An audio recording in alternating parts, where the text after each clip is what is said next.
Well, welcome everybody. How's everything going? Let me just get a few more things set up here and we will be set. Oh, I hope everyone's got something in their glass. I don't yet, but I am working on it here. Let me just make sure everything's going the way it should. Those of you that can hear me, let me know in the chat so I know that everything is coming over just like I set it up. But of course, as everybody knows, when you do live streams, you always expect the unexpected. That's for sure. So here we go. All right.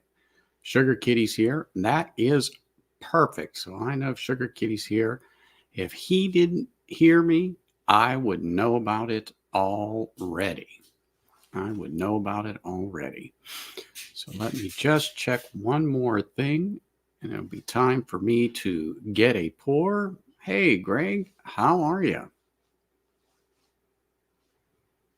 All right. Sound and image good. Well, hey, if it's good for you over there in France, then it's perfect for people over here in the States.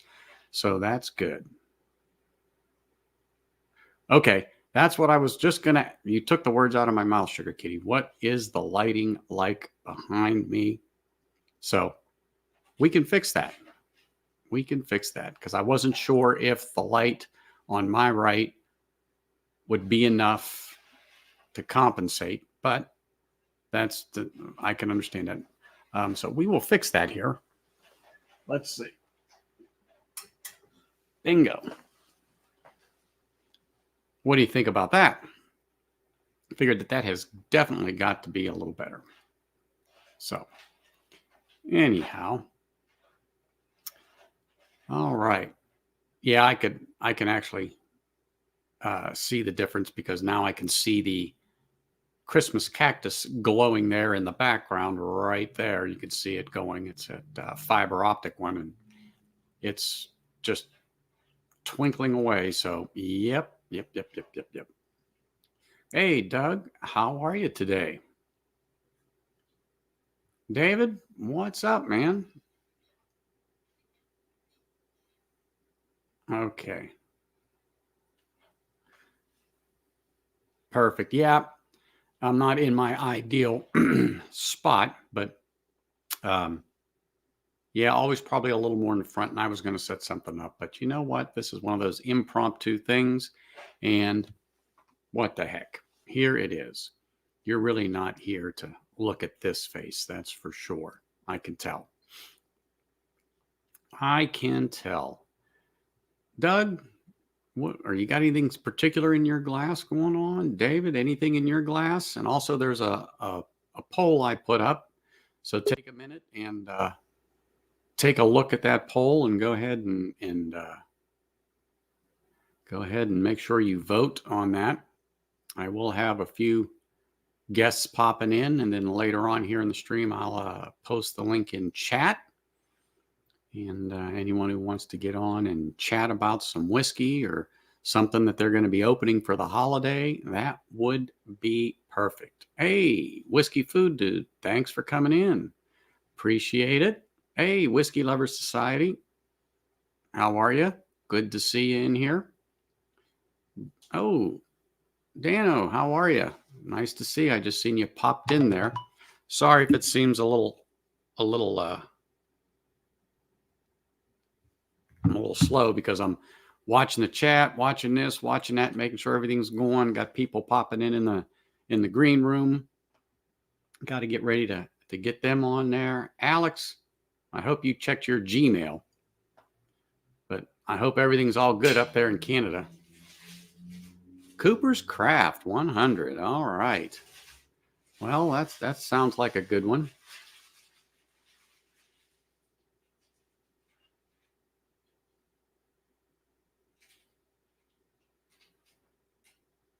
Hey, it might be a bit biased, but that's okay. I just want to know if anyone plans on opening anything special or just sharing something special. It doesn't have to be a fresh crack, that's for sure. All right, let's see here. Let me get one of my one of my other peeps on here. Okay, here we go. You go back over here. This man that I'm gonna pop on, I know he needs no introduction, so I'm gonna bring him over here in a minute. Here, let's see if it works. Oh, look at there. Hot dog. Merry Christmas. Hot dog is right. Merry Christmas. Yes. Hey, that's a really fine hat you got there. You know, I had somebody tell me I needed to wear it tonight, so I thought I would. Well, you know, since you've got that special one on, I'm gonna have to switch. So just give me a second. Give me a second because let's see what you got. Hold the fort. I'll do it. Good evening, everybody. Hello, Doug H, Sugar Kitty, Alex. We've got Whiskey Lover Society. Greetings. Who else we got in the chat? Yeah, man. David's here. What's up, Jay? D-Man. Rob M's here. There it is. There it is. I had to get my holiday one on too, you know. Yeah, man. You had yours on. I'm like, all right, that's it. Got my little. That's right. So you better straighten that out. It looked a little off center there. There we go. Now that's a little bit more tight. Yeah, I don't know. I think we talked about it earlier, Anthony, or somebody we did that. I had the opportunity when I bought this one to buy the tall one. Mm-hmm. And I thought this one was more Christmas than the Abraham Lincoln one. Yeah, the real top hat. Yeah, so I was like, I think I'll go with the smaller one. Looked at one similar to that. Actually, my wife picked it out. The brim, just a hair wider. She picked it out and showed me. I'm like, yeah. But ended up settling on this one. But anyway, I like it. What do you got in your glass there? Because I have to get something, and I'm picked up today the Sagamore Spirit Rye. Sagamore Rye, and I've never had it. Yes. It's the double oaked. So it's we're gonna see what it's like. I just opened it while you were doing the intro. I said I'm gonna go ahead and open this and get it ready. Well, I can't smell it from here, so you're gonna have to let us know and let me see what I'm gonna have. It's definitely oaked. It's definitely nice. oak. It's a creamy oak. That's creamy oak. Okay. Yeah, get you something, man. I'm gonna get something, and while I'm doing that, I'm gonna bring a friend of mine on from up north who is gracious enough to join us. Hold on. The moose is loose. Cheers, buddy. Cheers. That is the truth. Let me see what I got here. I don't know if y'all see that, man. I tell you what, I picked this thing up at a sale, so I can be lazy and just spin my stuff around here. I saw some High West go by. Oh, you certainly did. Actually, I just actually opened this one today, and I've been talking about it. This is the double rye, but this is the limited release finished in a peated Scotch barrel. Holy smoke. So I cheated, literally. So I cheated a little bit today before the stream because I couldn't wait. And I opened it. Yeah. And a little in my hand, did the rub and went, and the peat come through on that. And it was not what I was expecting. It is not bad. It is not bad at all. I just wasn't expecting the peat. Hey, Mr. Whiskey Shits, what's up? I wasn't expecting the peat to really come through like it did, particularly that even though it was finished in those barrels, I didn't think a lot of that would transfer into the juice. Yeah. Well, I was wrong. God, I'd love to have that. I fell in love with peated Scotch here lately. And that I'm starting into it. So some people may have heard my story about Ardbeg. Almost said the wrong name. Yeah. And I went right for the pirate Ardbeg. Well, yeah, that was awful for about 30 minutes of iodine and Band-Aids. Okay. So I actually saw the people from Ardbeg about 2 months ago at one of my bottle shops that was having a little to-do that I get invited to. They about one Saturday a month, they have something. They bring out some special bottles. And, you know, if you're the lucky two to get through the door first, then, you know, you get your bottles. But anyway, Ardbeg was there. So I talked to him about my experience and they said, okay, that. Oh, sorry, Greg. Didn't realize that's what you wanted to know. Yeah, that's Marty Whiskey Nose there. Yeah, Greg. Sorry about that, bud. We're good. I did see that, but I wasn't quite sure what you were talking about. But anyway, so I went to that bottle shop and talked to the people from Ardbeg and told them, yeah, I'm not touching that. And straight out what he said was this is, yeah, you started on the wrong end since you're getting back into Scotch. And he said, try the Wee Beastie. So I tried the Wee Beastie and immediately did, yes, get the smoke from the peat, but got the sweetness from the actual expression. And I was like, wow. And then he said, if you like this, go to the Ardbeg 10 or the Ugadale. He says, it's nowhere near what the one is you tried. So I'm like, oh, okay, I can do that. But anyway, this I don't think is as strong as the Wee Beastie, but it's definitely peated and you know it. Wow. So it is good, especially if you're going to get new into the peat and you want to really get yourself an experience. Yes. Now I know this is a rye, but this definitely has its place. I mean, it's a good pour. And I've only had just a, literally when I say this much, just a taste because I couldn't wait anymore. So yeah, that's a special bottle. I think because I've not ever seen that anywhere around here. That's just. Yeah, it's a store pick. Thanks, Greg. So anyway, Alex, how are you doing on getting some of your bottles? Are you getting them slowly now, or because I know they're down south a little bit? Yeah, no, I'm getting. Well, I can't remember what I got last week, but she's not going to come back till after Christmas, so I won't be getting any bottles anytime soon. But that's fine. I bought her a great big gift basket thing and chocolates and all this kind of. She's got a sweet tooth, eh? So all my bottles are sitting over there aging, I guess, in the wall. And yes, he is, Greg. Yeah. He's way up north. I'm 4 hours north of Minneapolis. Yeah. You got any snow right now? More than 4 hours from me. Oh yeah, we got lots of snow.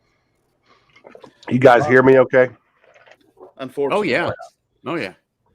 Believe it or not, this was all ripped apart about 35 minutes ago. I got a new monitor. So I'm running two, and I'm not sure what I'm doing. Ooh, nice. It looks good though, Rob. It looks fine. Yeah. Sounds good. Does it? Good. Yeah. Actually, sounds real good. And it's like you're coming in 4K. Like, holy. Can't say much about the picture, but damn. Right. There's nothing I can do about this. Except turn around maybe or put a bag over my head. Yeah, we can see scars. I think somebody already did that one. It's clear. So I think I'll just start off. There's the Christmas bottle. Oh yeah. Yep. I'm going to grab that for just a quick taste here tonight. Then I'll move on to 4th of July. I'll have that. Same juice, no different. Same juice, no different. I'm just climbing out of a hangover from Christmas party yesterday. Oh, well, a little hair of the dog that bit you. Yeah, so I took this was uncracked when I took it. You said was. That's the thing. She's empty now, and then I started on shots with my niece, and there it is. Things got bad. It got real bad. Yeah. So I ended up on Whiskey Encore last night. So I don't know, 2:30 in the morning. Hopefully I didn't make too much. I'll go back and watch that now for sure. I wasn't there long, I don't think. Anyway, hopefully I didn't leave everything on and go to bed. But yeah, there you go. Well, this stuff right here is absolutely fantastic, and I've had 2 tastes of it. Sagamore. What's the proof on that one, Marty? Hell, I can't read it. 96.6. That's not so bad. Tastes a little hotter than that, actually. They have, I know, like the ones that we can get at the LCBO are only 80. Oh yeah, like 40 ABV. So I didn't buy them. This, I mean, the back end of this stuff on the palate it goes mint and then it goes butterscotch. I mean, it's almost like you've turned the page or flip on a light switch. Yeah. Yeah, I got that the other day. The neck pour, I wasn't terribly impressed, but I had probably 3 or 4 pours before I had it. But then I went back to it a couple days later, and it's definitely, I think it was $48, something like that. Yeah, Here, Doug, maybe it a little is. less. Yeah, Doug says, yeah. This I don't know. I just saw it today at Total Wine when we were in Knoxville. I was like, I'm gonna pick it up because I've seen some good reviews on it, and I'm glad I did. But double oak stuff's hit or miss anyway. It's either too much or it's just gross. Yeah. Hold that bottle up again, Marty. Sure. Okay. I like those bottles. That is a nice bottle. It says double oak tier, but you probably can't see it. Oh yeah, there. Oh, yeah, I see it now, right up at the top. Yeah, I thought you meant on that tag at first. Yeah. So what would you compare for the Woodford double oak comparably? Better. Okay.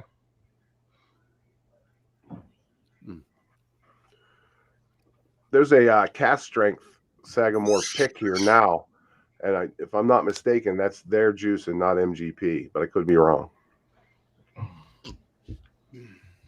Yeah, Greg, that was released yesterday morning, I think it was, and probably only 100 and something bottles, I think. The Lot 40 18 year. I didn't even see it. When they did the one release, the limited release of the Lot 40 cast strength peated, I got in on that right away. I got 2 bottles of that, but that 18 year, that they only came out with like 100 and something bottles. Wow. That's all, huh? I think it was this morning or yesterday morning is when they were supposed to, or yesterday afternoon they were supposed to release, or this afternoon, I can't remember. Yeah, this goes into toasted for 18 months, after 4 to 5 years.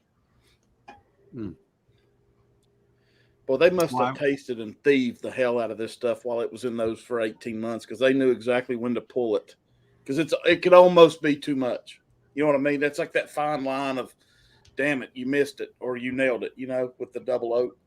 That's constant testing. Mm-hmm. You hit that one moment, the whole barrel's done. Yeah, it's just, man. I'm glad I got it. I picked up the Penelope toasted today, and it was $89, and I was holding that and this one, and I was like, I think I'll go with the rye today.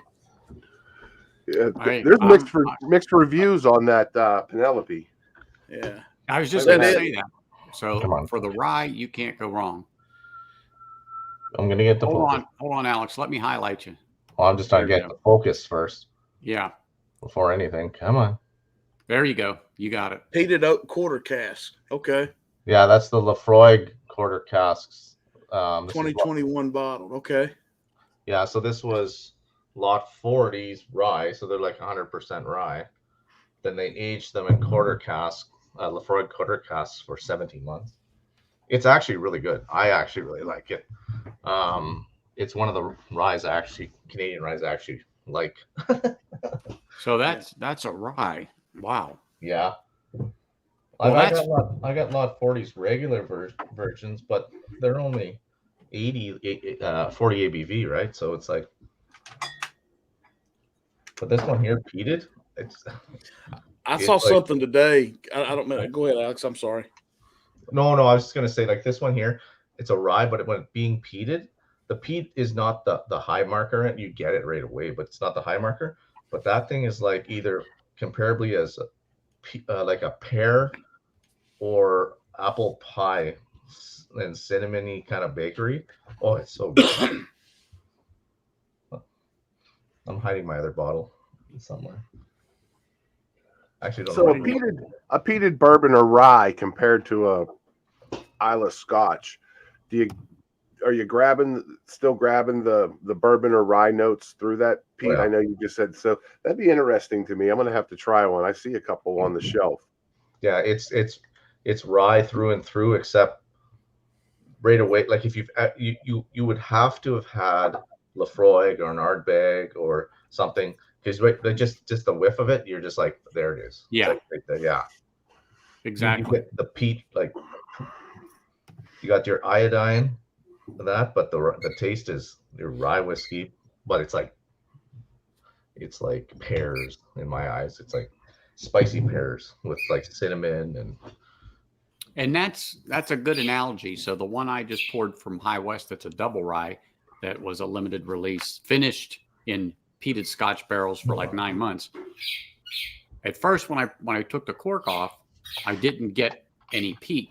So I got a little in my hand and I rubbed it together and and I was like, oh, there it is. And so when I poured it in the glass, I left it set for about, I'd say maybe 10 minutes, and took a sip, and oh my gosh, it is good. yeah. It is good. I saw something today I didn't even know existed. A Clyde Mays 18 year. Oh wow. Oh wow. I'm sure $200. Stahl knows about that. I saw it they had it in the cabinet at Total Wine, and I was like, damn. I can't find any of them. I'm looking for, what is it, the barrel proof or the cast strength? The 13. Yeah, I can't find it. I've got the 11. Whatever one Stahl was showing off that night, he told me that's I the can't one. remember. Clyde Mays 12, I think he has. Yeah. Look at that. Hold on, Alex. Shelter Point? Let me get you in there. Yeah, Greg was mentioning was talking with the guys at Shelter Point. They said they were having a peated one. That would be actually pretty good. So let me just say, if people don't know anything about Greg's Whiskey Guide, if you really want to know things about Scotch, Armagnac, so on and so forth, you guys need to go and subscribe to his channel, because he really has some good content in there that's definitely worth going and listening to. And he and I have had chats here and there on different things, and he is a wealth of knowledge when it comes to that particular spirits. I mean, really has it. And a guy that actually has been to the distilleries, has done tastings, and he's just amazing. So make sure you guys go over to his page and like and subscribe so you guys can see more of his content. Yeah, I was on Ken's stream months ago, and he was on it as well. He goes on Ken's stream quite a bit. Oh yeah, he's been on Ken's stream. Scotch Down Under. Yeah, absolutely. Of course, it's holiday. We got to wear the hats, Mr. Whiskey Shits. I don't know do I have a hat? Oh wait, I'll go all Canadian. You got one on. I'll go Canadian. Hold on. Does it got antlers? No. It's one of those rabbits with the horns. What do they call those things? Jackalope. That's it. That's it. Hey, Greg, never have to give thanks on these channels because we support each other, sir. That's right, buddy. Thanks for subbing too, Greg. Yeah. All right, you two got to go. Beat it. There it is. Eddie. Oh, Cousin there Eddie. you go. Greg's Whiskey Guy. Thanks, Sugar Kitty. There we go. Well, there went the neck pour. This damn thing ain't got a chance. Isn't that just terrible? It is just a crime. Can't hear anything. Oh man. Yeah, I was interested in that bottle, Marty. I've been seeing it, and now I actually know somebody that's got it. It's like I love it. Oh I think yeah, it's a hitter. I do. Yeah, I can't remember if it's Jason or Scott. What's that? Jason C or Scott did it on one of their channels, and that's when I picked it up. I said, okay, that was the one. And then they had the bourbon. I was like, no, it was the rye they were talking about. So that's why I grabbed it. It's like $62, I think. There's that's great the hat, shot. Alex, I'm telling you. That's right. I mean, come on. You're right there. You're ready for the tundra. Oh yeah, we're good. Mm-hmm. I don't know. There you go. Yeah, that's it. Can't leave home without that up there. All right, go. That hat, you say what you want about it, but that's everything a toboggan is not. A toboggan never goes far down enough over your freaking ears, ever. Yeah.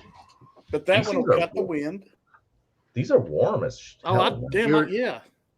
We were just talking about that, David. Somebody said Penelope. Oh, it was Rob. He said Penelope's getting some mixed reviews. Now, I like spice on the rye. I like spicy, so that might be something that would appeal to me in my opinion. Oh, hey, Thanks, Mr. Whiskey Shits. Greg appreciates that. Yeah, I'll probably be headed that way too because I'm sick and tired of walking into the liquor stores and not being able to find bourbon. So I'm going to start. I'm still looking for a couple things, but after the first of the year, I'm done with this nonsense. If it's not in front of me when I walk into the store or two, that's it. I'll go to the Scotch aisle. That's what I'm doing, man. I'm going Scotch. I mean, I'll still buy what we get, but I'm going to do. But I want to get some of this brought stuff. up a good point. Make sure people get down there and sub to Scotch Down Under. We need to make sure we get him to 1,000 subs because he made a pledge. If he gets to 1,000 subs before the end of the year, he'll do a stream in the Mankini. I'm sure none of us want to see it. However, it's just the fact of the matter that he made that. So got to make it happen. If you know other people that are on YouTube that enjoy different things, send them his link. Tell them to subscribe because we need to do it by the end of the year. And then he'll have to eat his words and be in that Mankini. So make sure you guys send out the word. Get him to 1,000 subs so we can get him into that Mankini. We'll all need to drink beforehand and probably need some bleach for our eyes. That's right. Yeah, you definitely want to get him to 1,000 subs. Yep. Mine is a Char 5. Shit said. Cooper's talking about. I was reading the chat. Mm-hmm. Yep. Isn't 5 like almost like like it's almost like charred right through the barrel? Or is it number 1 is 5, isn't it? 5 is the the higher they get, the more it's charred, Cooper's time. Doug's in temperatures that I'm gonna be in my shorts. Wait a minute. Cutting my grass at 50 degrees. No. Actually, no, in shorts. Where they're from, I'm sure it gets pretty warm and then the cold is cold. What are we right now? I said -7 Celsius. I don't even know what that'd be in Fahrenheit. Mm-hmm. Let's see here. This is a Char 5. Okay. Oh, it's 19 degrees Fahrenheit. 19 degrees. Woohoo. Yeah. What's 50? Well, 50 is 10 degrees Celsius. That's actually not amazingly warm. We can, Sugar Kitty. We just got to keep promoting them. Yeah. That's actually pretty cold for temperatures for you guys.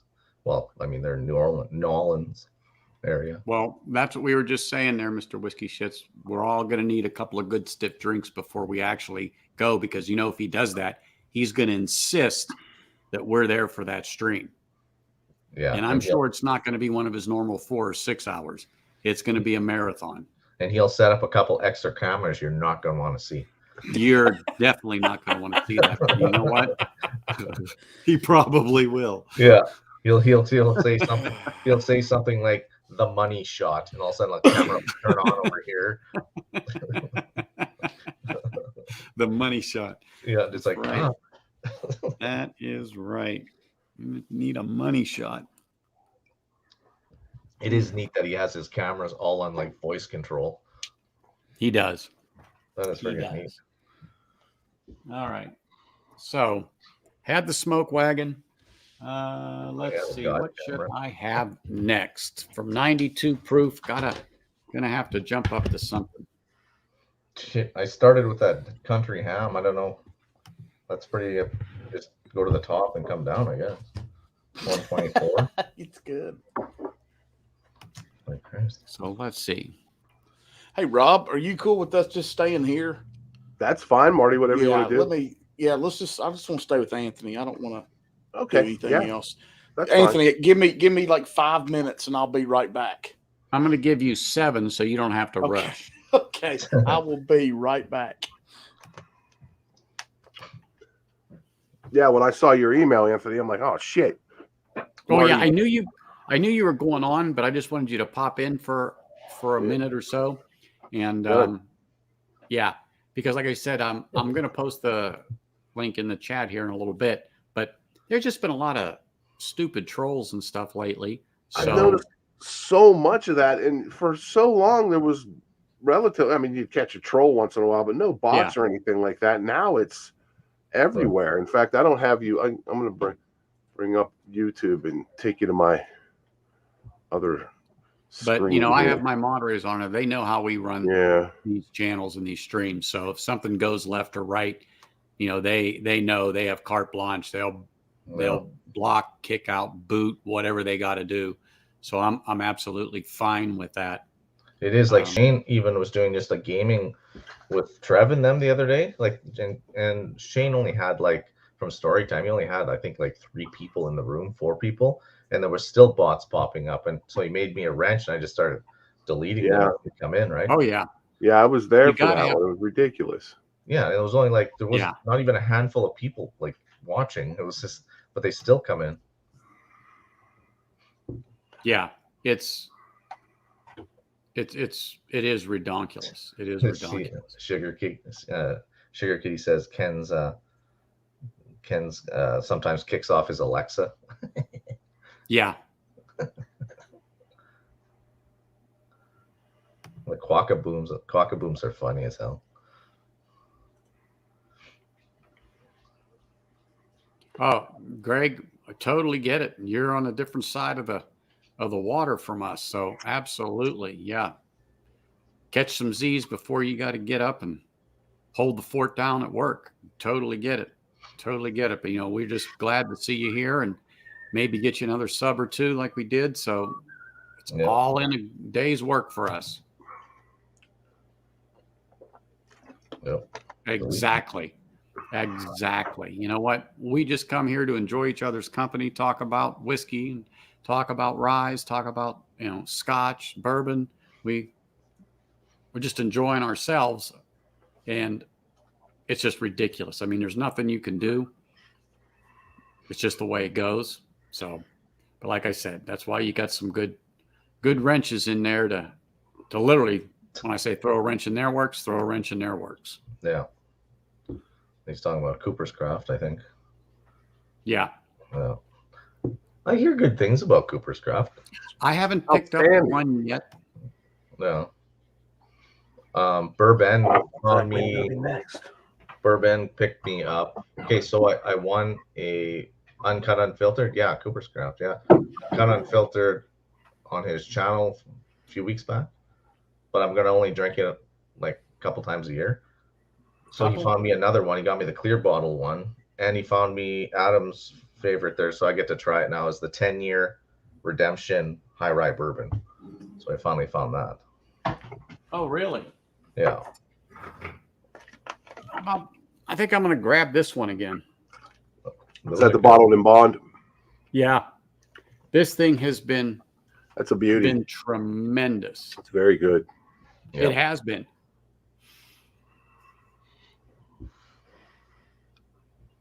Oh, there's no doubt about it. Is that 50%? Nice. Sure. Yeah, here we go. When I did this original review, I thought it was great. And I haven't touched it since about May. I popped the cork on this thing again just about a week ago. And the thing I said was this huge maraschino cherry note on it. Never got that out of this before. But man, this thing has just, it's opened up beautifully. There we go. Block out some of the light in the bottle. And that's how much I got left. But what's nice about it is if you look, if you can just catch it, I don't know. The char on the bottom. Bingo. You can see that char on the bottom. Yeah, mine doesn't have that, but I mean. No, I got to look. Yeah, I looked at mine the other night. I didn't get it, but. Nah. Anthony got the bottom of the barrel when I picked the backup. When I picked the backup for this, when I picked the backup for this, I was like, yes, I have to make sure that it has that char, and it did. And so I have a backup for it, but I know it's not going to be as good as this. And hopefully, once it gets down into the bottle and opens up, it's really, really going to be good. And I got my Is that a pick, Anthony, or just the standard offering? That's the standard. That's nothing should be close. spectacular.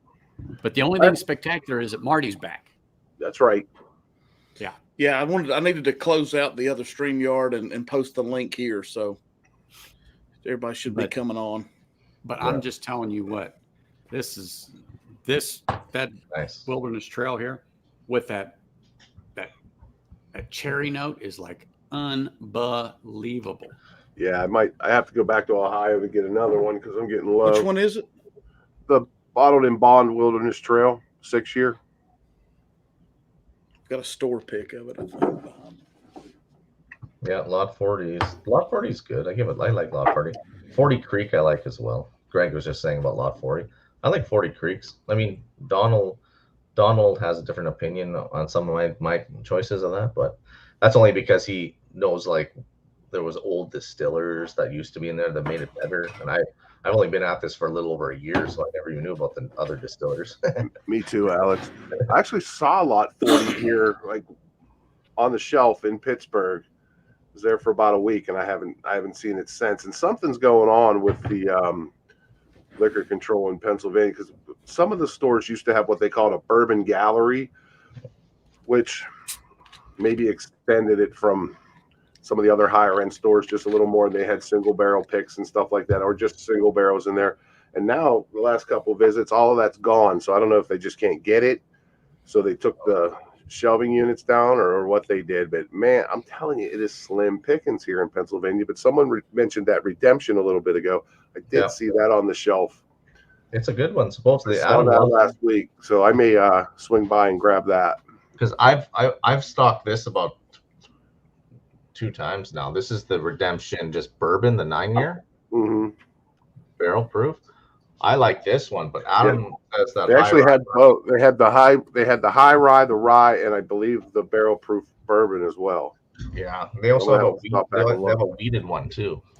I didn't see that. I'm looking for that damn the 1792 weeder. I passed on one of those last year and haven't seen it since. Oh, the sweet wheat. Yeah.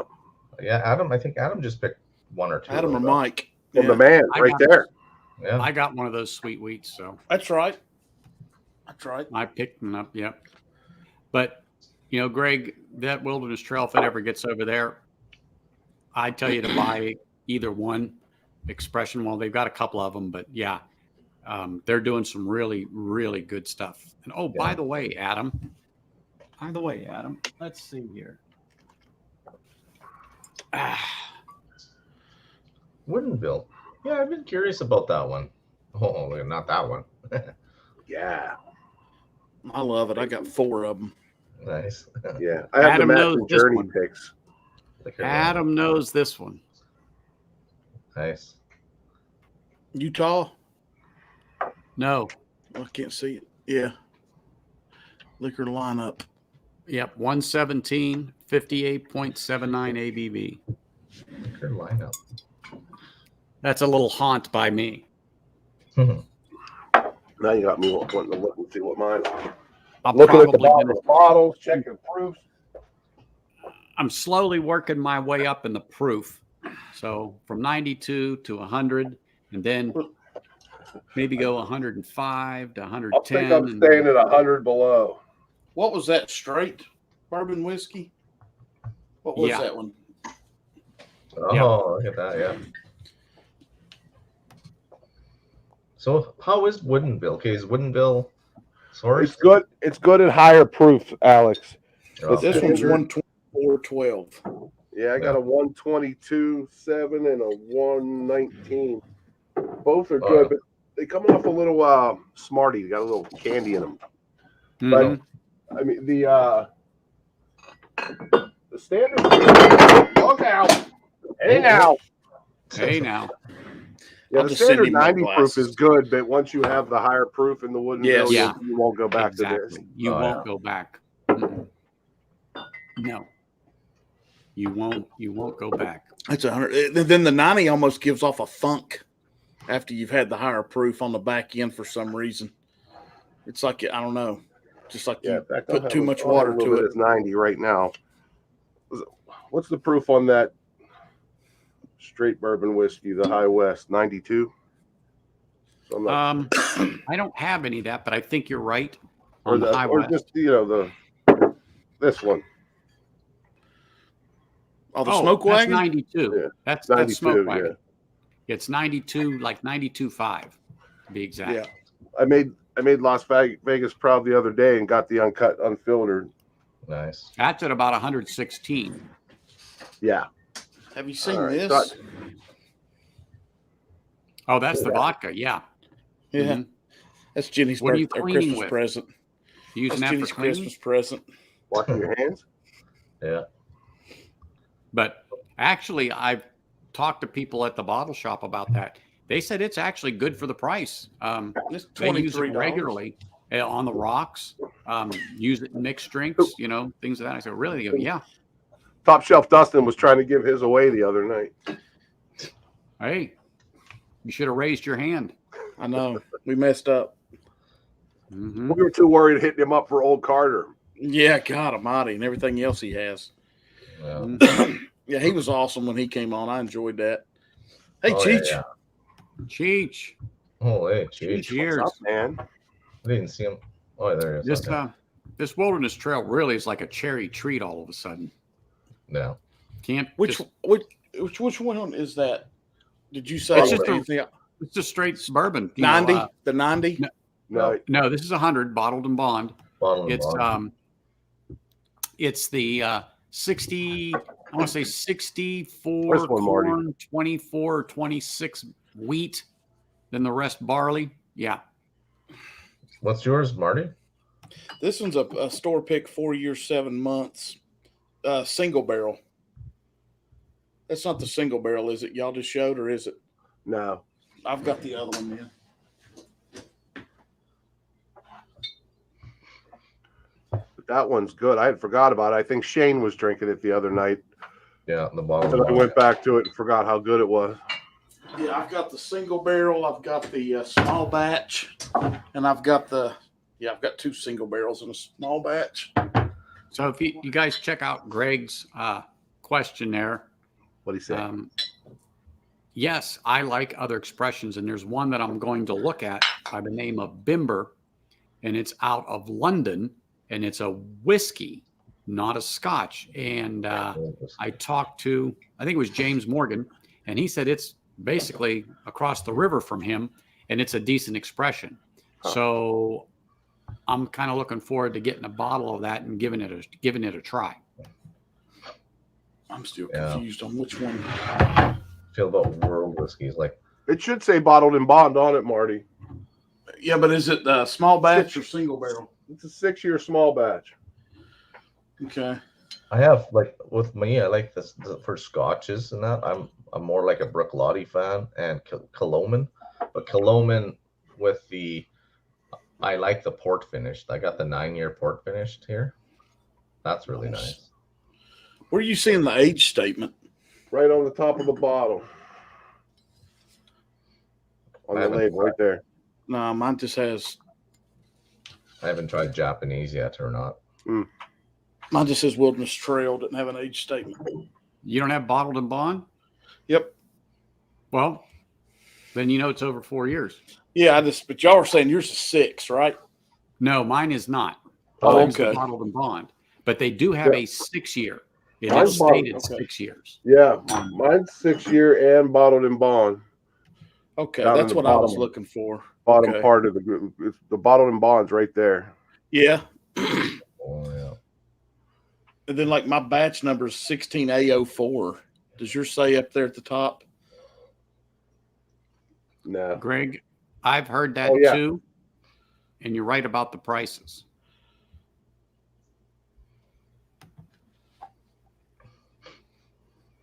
That is such a lovely nose.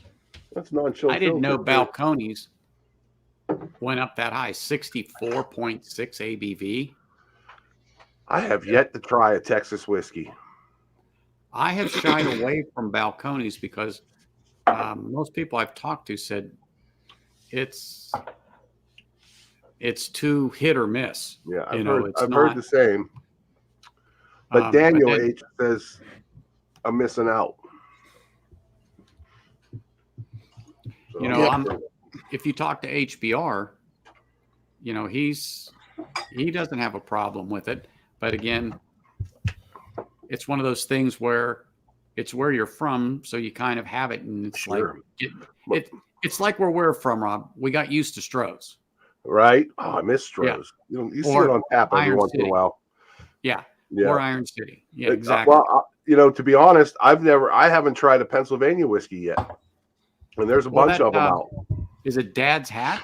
There's Dad's Hat. There's Liberty Pole and Wiggle, which is like an organic type thing. I'm not hearing great things about that, and it's not horribly expensive, but it's not cheap. So I'm waiting to see it somewhere so I can try it. But I hear that Dad's Hat is outstanding, both the bourbon and the rye. Well, they have a couple of different expressions in Dad's Hat, and I keep seeing it on the shelf, and my wife's picked it up a couple of times. And I think I may have to grab the rye because I lean more towards the rye, and I don't have as many ryes as I do straight bourbons. So yeah, I think Fred Minnick had a positive review on one of the Dad's Hats. I'm not sure which one it was, but they're not real proofy. I don't think I've seen anything over 95 or 100. Yeah. This has a little bite on the back end, Anthony. I forgot about it. On the which one you got? The Wilderness Trail. See, just a little bit. That's all gone. That's all gone. Well, I hate to say it, but Shane Long was right again on this 90 proof Woodinville. It's not great. It's not terrible. It's not terrible, but after coming off of the smoke wagon at 92 proof, so much better than that. Now, it is. I will give you that. With the high proofs. Yeah. I will give you that. That smoke wagon straight, I'll grab that a couple of times out of the week as my first pour to start out and go. It just has a sweetness. It has that rye spice because 36% of that mash bill is rye. Remember Aaron? I think Aaron talked about it on your stream, Marty, when you interviewed him. I think he talked about the mash bill, and that's where I picked it up. And then he's mentioned it a few more times. But I'm like, all of his expressions at least have 36% rye in there. So you get that, in my opinion, great spiciness to it. But you get that caramel, you get butterscotch, cinnamon type of a sweetness in there it's just real good.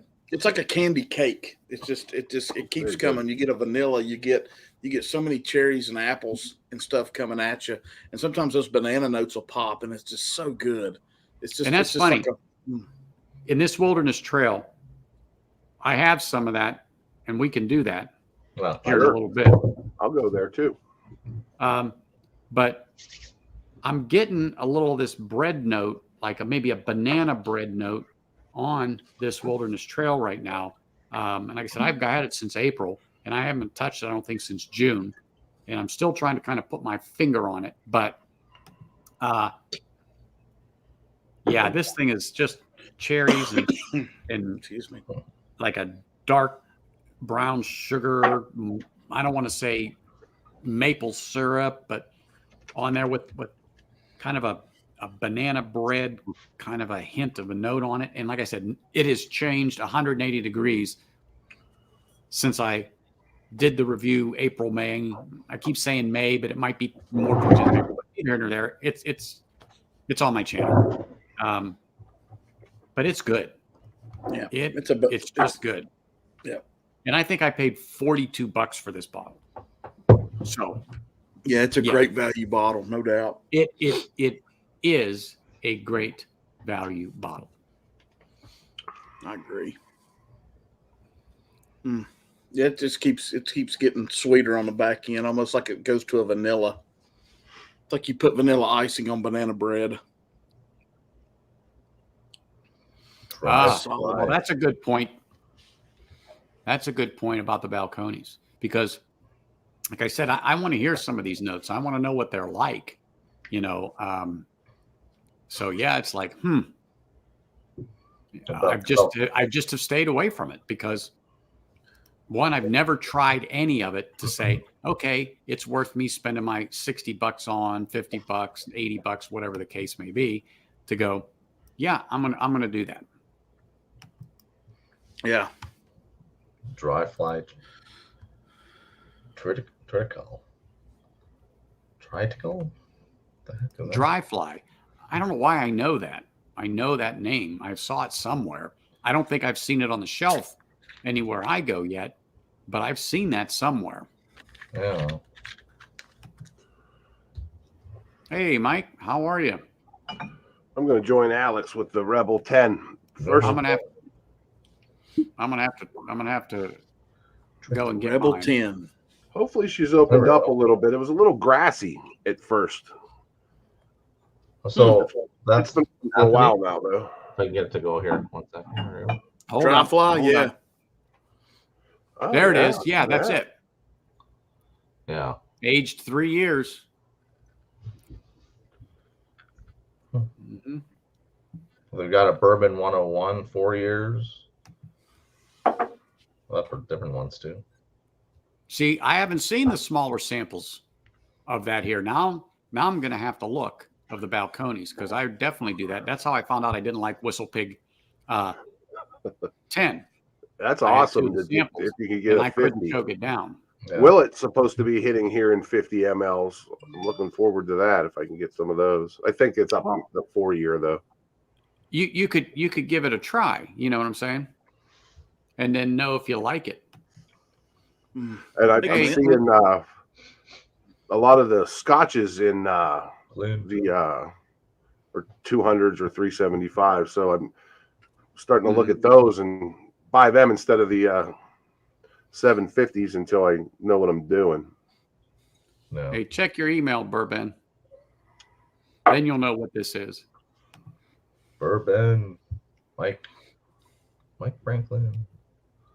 I think you're right. This needs to get down through the neck a little bit on the Sagamore. How much do you have down through your bottle, Marty? I just got below the neck. Yeah. Yeah. I mean, that's where it needs to be, and then I've let it open up, and it's really good. It's pancake syrup now. Triticale.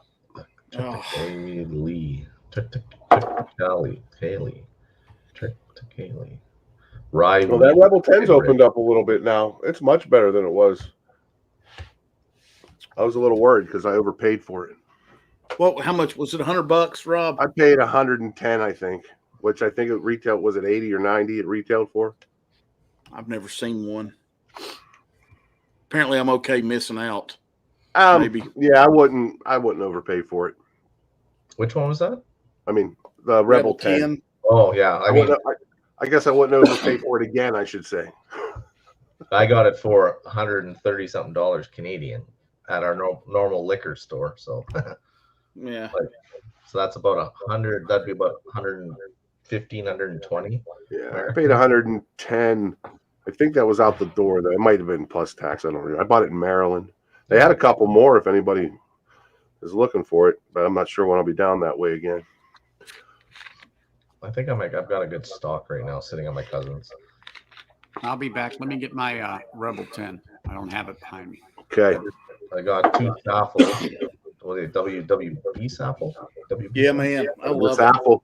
Yeah, that's good stuff. I should have bought 2 or 3 of those. They're gone, long gone now. I got the Bond and Lillard too. It's not as good. Yeah, I got the Lillard. I got the this Winfield and Company or something. Anyhow, I bought. Shane got gave me advice to pick a. There was this what's it called? Angel's Envy pick. The rye. Well, no, it was Angel's Envy. It was the bourbon. Okay. It was a pick. I saw one today. It's 110 proof. I've never had an Angel's Envy at a higher proof. Yeah, and so in the same site, they had the Lillard and Saffel as a double bottle for $80. That's not bad at all. So I bought two sets. Nice. So, I've never tried the Lillard, but the reviews, not everybody absolutely hates it. Yeah. So, I mean, I don't hate it, but it was still $49 for $375. yeah, I know. I couldn't get the Saffel separately, so I bought it with it. But then when I looked at the reviews, a lot of people liked it. So yeah, at 80 bucks. And again, mine might need to open up a little bit. Mine's just now down to the shoulder, so I haven't given it. Good night, Greg. Thanks for coming over, buddy. Bourbon, drop in. Check you. Take care, Greg. Thanks for stopping in. Yeah, Always a pleasure. I'll be looking you up for sure. Cheers, Greg. I need to get learnt on some scotch. Well, he's the one to do it. If Oh, you're not that's watching right. Hammer Scotch Down Under, That's Scotch a Test fresh- Gummies, That's a Or fresh Alan, my bottle. whiskey friend. talk to Top Shelf. They'll get you started. Yep. That's like a fresh bottle, eh, Anthony? Yeah. Yep, pretty much. I've opened so many here and there, and it's like, I gotta. I mean, I like these. These are. I mean, it's only the first time I had it, like that bottle, but I like it. I mean, it's a good pour. I like all those distiller collections they put out. Yeah. With the Ezra Brooks and the Rebel. Those are good. And Marty hand delivered me a cash strength store pick I haven't opened yet. I'm looking forward to that too because I love them all. Yeah. In fact, I find myself going to that Rebel Distillers collection a lot, and I got to slow down because they're gone. One of the better Pennsylvania picks this year. A lot of their picks. That one's good, and I have the Penelope Barrel Strength state pick that's good. But I got a couple other ones that are shitters for sure. I've heard that a couple of those state picks are bad. Some of those Penelope state picks are just not good. Yeah. Me and Daniel H were talking about it. Yeah, I'm guessing that they didn't go to the distillery. They just sent them 3 or 4 samples. But I don't know. Whoever's picking in Pennsylvania might need to be fired because. Well, that happens. Good call on the Wilderness Trail, Anthony. That was a good pick for tonight. I'm still enjoying that. Wow. This Rebel 10 is hitting a spot too for me. Isn't that good? No, like I said, when I first opened that bottle, Anthony, it was real grassy and barnyardy. And I'm like, oh man. It almost reminded me of like a standard Elijah Craig, which I don't like. And but now as it sat a while, it ain't bad. That's for sure. It's not as nutty as the other Rebel, the younger stuff. Definitely not getting that, but no, this thing is good. It's got a little bit of nut in it, but that's pretty good. Citrus orange. Unless that's a cherry note. Yeah, isn't that wonderful when that happens, Sugar Kitty?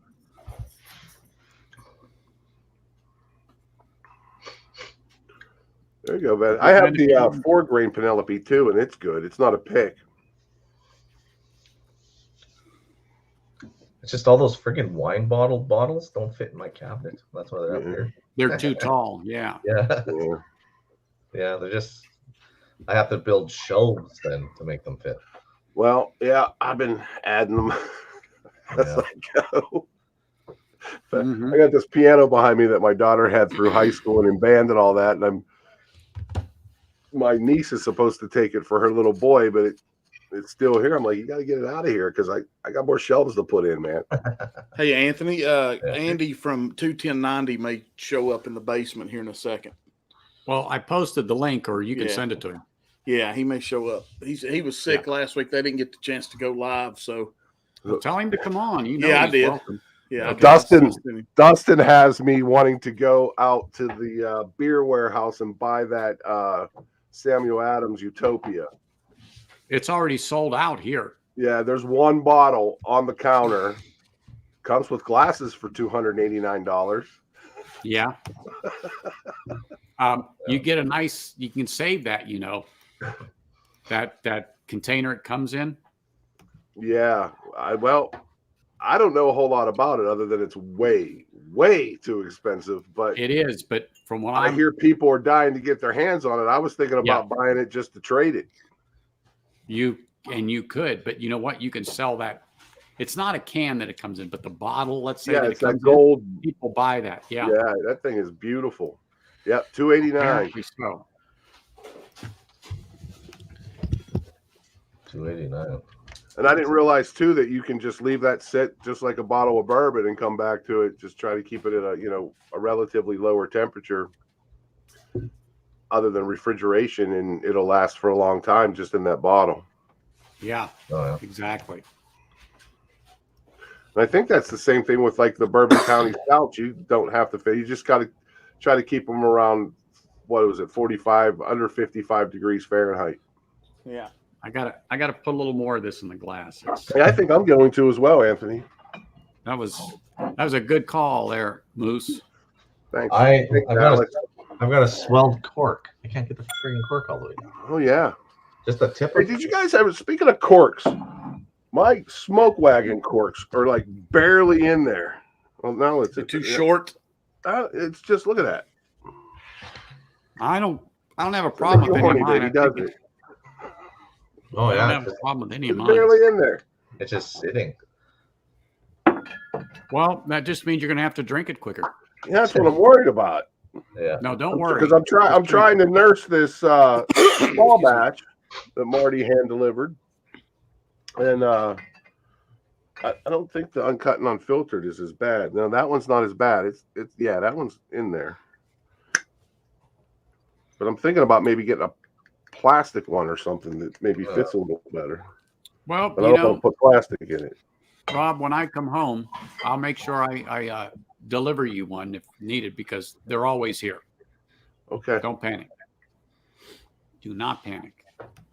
Well, I kind of know, Right, Ben. the story of my life. Yeah. You've been talking to my wife? Yeah. Oh, It's like it's been dipped in cold water or something. A little bit of shrinkage. all the lay it out time. in the snow. Hey, Christian.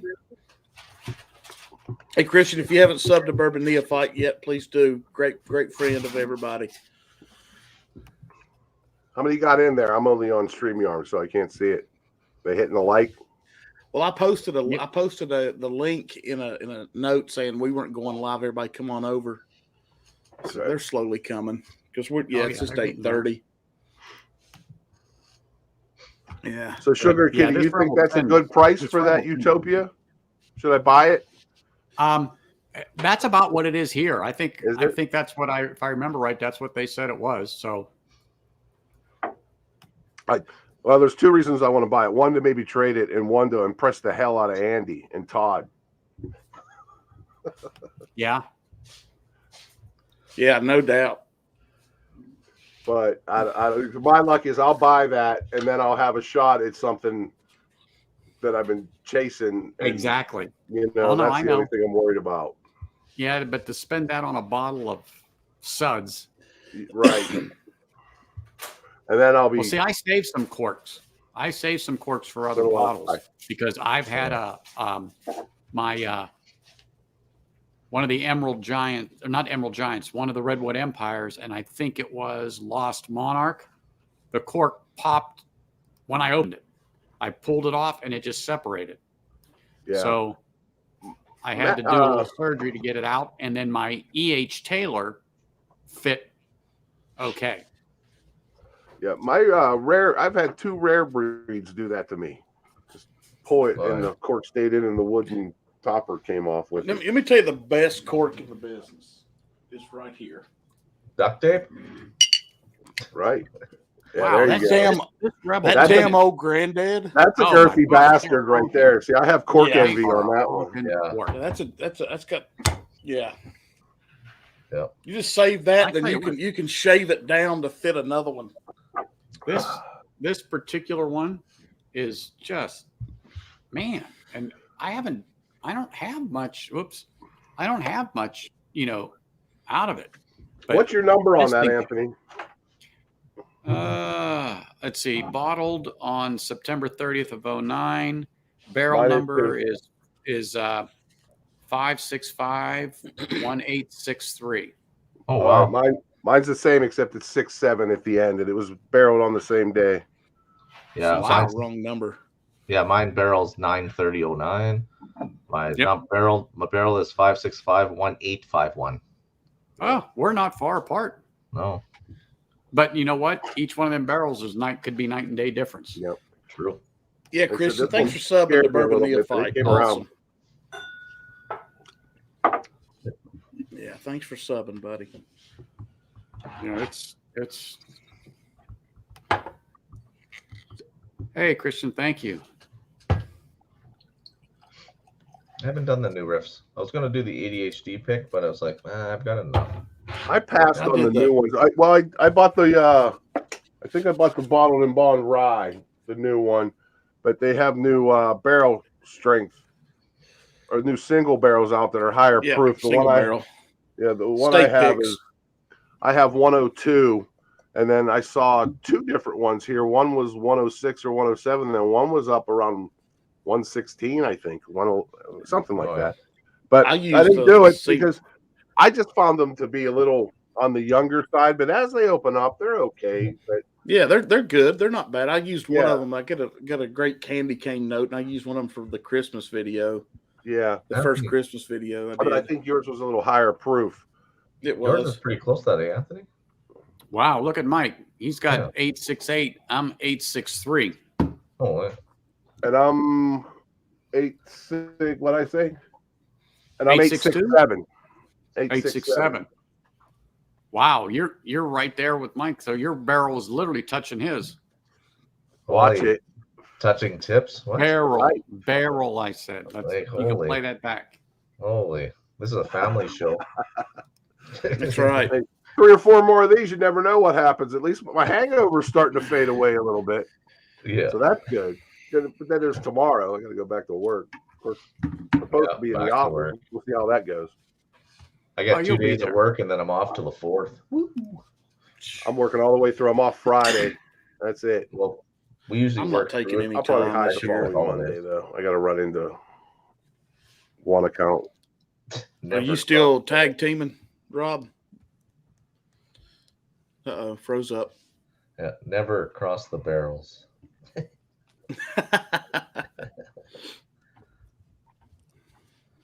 He's listening to us. He'll fix it. Yeah, he'll get it. He'll get it. There he comes. You there? Yep.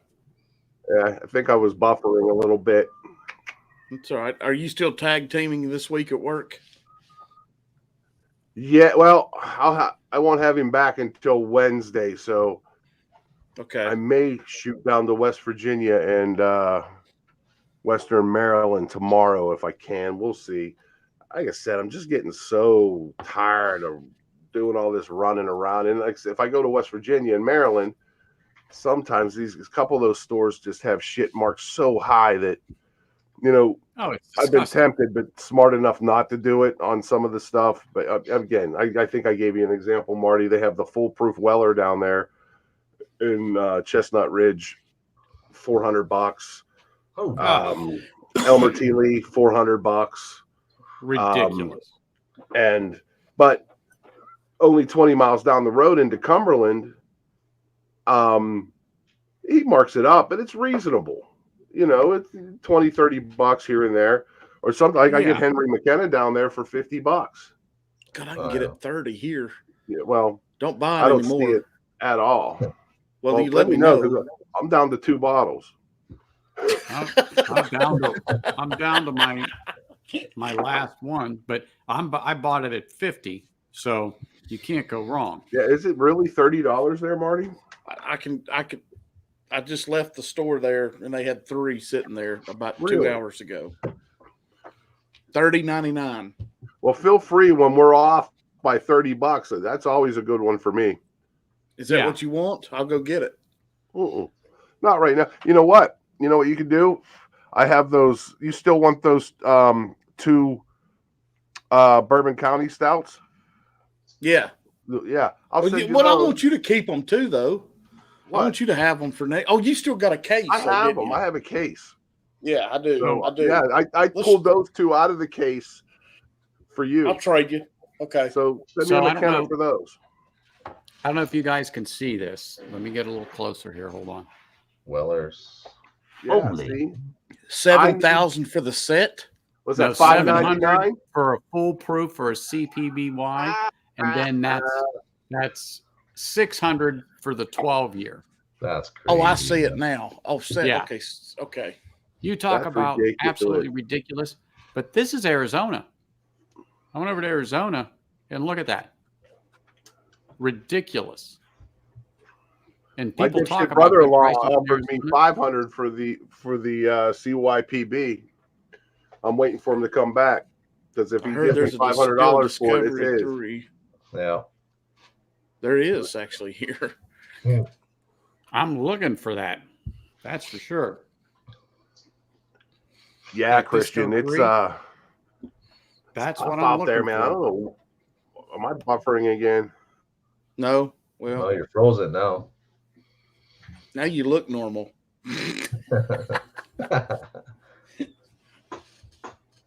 Discovery 3. Well, in another probably 4 years, we'll start getting the discoveries. Well, I'm looking for a 3 because then that would Internet's that giving me would trouble fill the tonight, for spot in my sure. collection right now.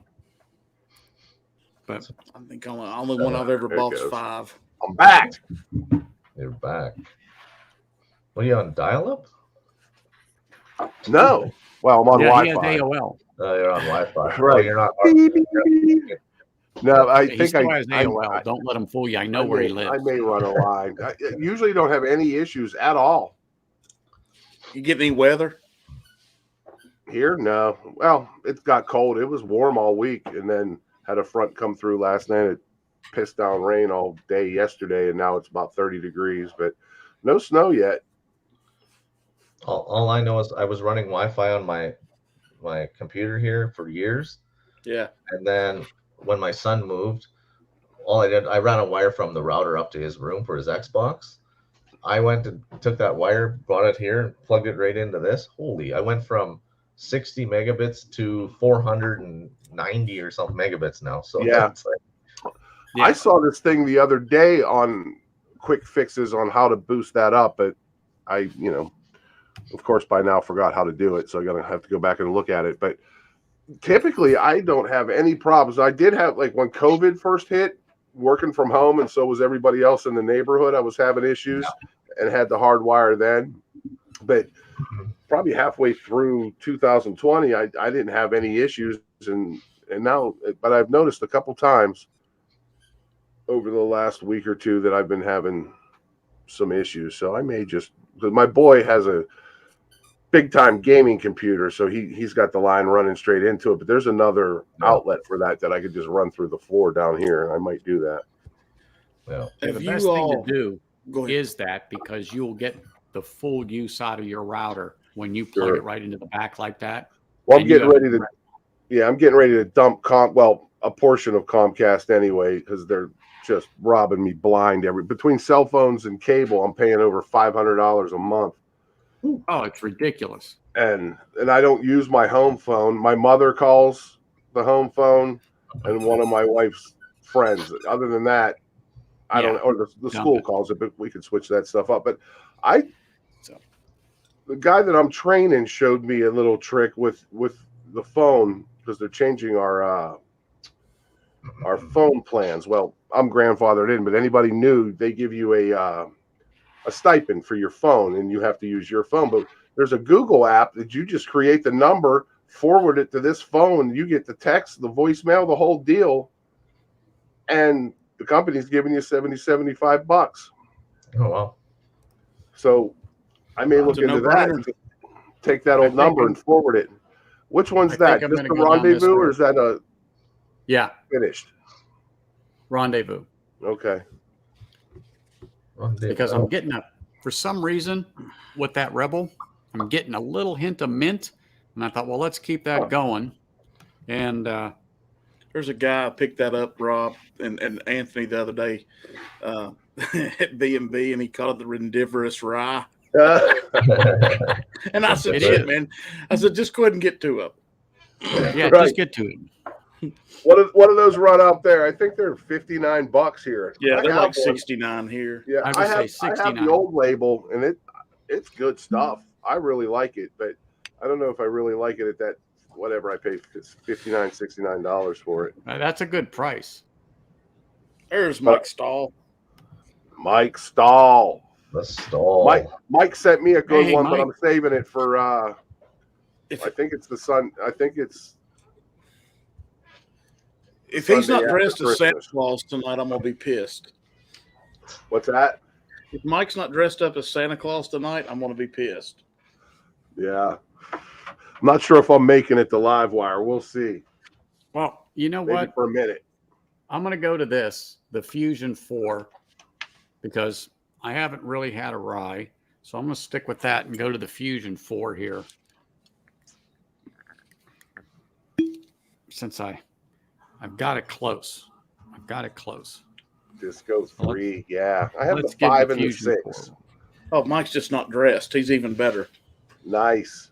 Well, I had my cork out earlier, Mike. You missed it. Careful, careful. This is a family channel. Yeah. That's cork out. Marty brought his. His was really short and stubby. Right. That's what we call him, puck. Hockey puck. Like I said, I need Disco 3. That's down in your area, Cheech, is where I found Disco 1. I'm afraid of those Bardstowns now because that Disco Just stay away 5, from boy, 5. whoo, Just stay away from 5 and 6. I got both of them at 150 a piece out the door. The 6 isn't horrible, but that 5 is that 26%. What are you talking nickel about, is Ben? Which one are all you there. talking about? I've got Fusion. Make that. You got Fusion 3. Come on, Marty, don't hold out on us now. Hell, I won't if I know what it is. I know where the hell it's at back there. I have that Prisoner too, Anthony. It's pretty much finished Dickel. Really? Yep. This is the cork comparison channel. I've got Discovery 3. Is that what they're talking about? Yes. Yeah, that's what I'm looking for. Remember, I said I'm looking for Disco 3. Discovery 3 on the shelves by Whiskey Nose. Yes, there was Discovery 3 on the shelves before Thanksgiving. Bardstown, I see it being okay. I'll see if I can locate them. Damn, it's Get to work, Marty. no shit. Marty, you'll just have I to got the connections going. sell it to Venmo Anthony. is open. Sell it to Anthony for secondary. Ah, Right. Yeah, but it'll sit on It's all his shelf yours for a for long damn time. now. mm-hmm. I can still find Disco 1 and 2. Wow. Four, That Fusion 4 was a good call after Rebel 10. Do I have the 4 or the 5? That was good. I'll have to look. Is 3 the best one, Ben? Is that the one that's got the most sought out ratings and tasting notes? Is it the 3? I know because the 4 everybody was positive on. I like think- Disco 4.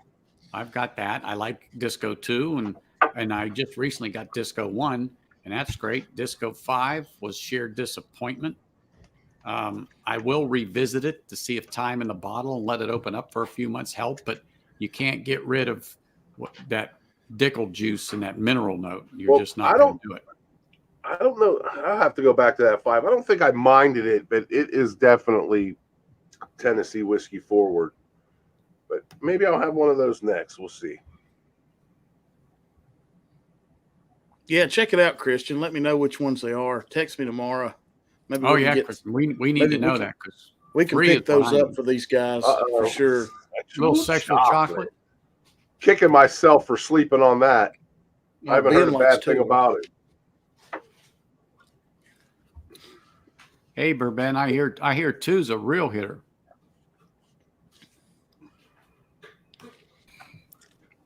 Ba-boom. Hey, buddy. Who's here?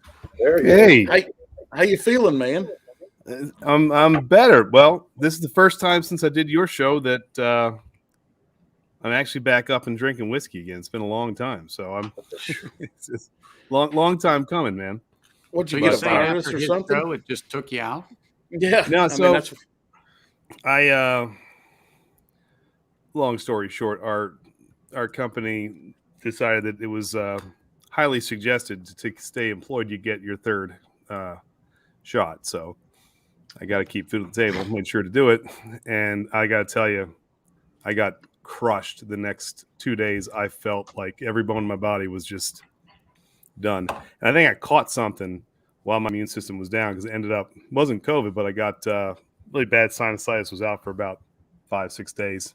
So that Sunday night is when I started feeling really bad, Marty, and I had you or that yeah. So I was dying getting through that blind tasting and I'm sorry, man. hey man, it happens, What are you gonna do? Yeah. But Thanks for doing it. Hey, not a problem. It was fun and nice to be with you guys. I was gonna hop on Marty's tonight. He said, "Hey, no, come on over here. We're live and drinking bourbon." So I figured I'd stop in and say hello and Merry Christmas and all that good stuff to you boys. So yeah, cheers. Spend as much time as you Cheers. want. Good to see you. I'm on Fusion 4 right now. We just come off of the Rebel 10, and before that, God, I don't remember what. Oh, Smoke Wagon, Oh, okay, nice. the straight bourbon. I have Andy, this is Anthony above you. This is Bourbon Neophyte. I don't know if you've met Anthony. Cheers. Yeah. Cheers. This is Andy from 21090. And then you've got Moose up here, Rob. And then you got me, the dumbass with the top hat. You got Marty. What can I say? So, pleasure, boys. Very nice to be here. We were talking about the Sam Adams Utopia a little bit ago. Oh yeah? Yeah. I've not had it. Deciding whether I'm going to pull the trigger on it at $289. It's a hefty price, especially for something that doesn't sit once you open it. So, Well, see, I heard the opposite. So you have to drink it once you open it? well, I mean, unless you, we Todd and I homebrew, so we can cap them. We'll recap it. Yeah. A little shot of CO2 in there and cap it. But I don't know how long. Well, that's a high proof. I guess it could sit for a little bit, but you lose a little bit, I'm sure. After it's I over. probably wasn't going to open it anyway. It was more of a trade, It's a not a bad bartering, idea. a bartering piece. Are you the one who said, I was listening earlier as I was trying to set up a little bit, has a case of Goose Island Bourbon County Stout? Yeah. What did you think of this year's release? I only had one, and I thought it was prune juicy. I got a It's lot of plummy, dark fruit prune juice. yeah. See, I said I got some like anisey fig notes on there too when I was drinking it. People said, "Well, that's kind of strange," but it wasn't terrible. But 2020 was just so good. Yeah. So it was. I had the 19, the 20, and the 21, and I think I like the 19 the best out of all of them. Really? But here, what I didn't know about them is I put them in the refrigerator. Okay. So they were probably somewhere in that 40, 42 degree range when I was drinking them, and that's not the proper temperature for them, is it?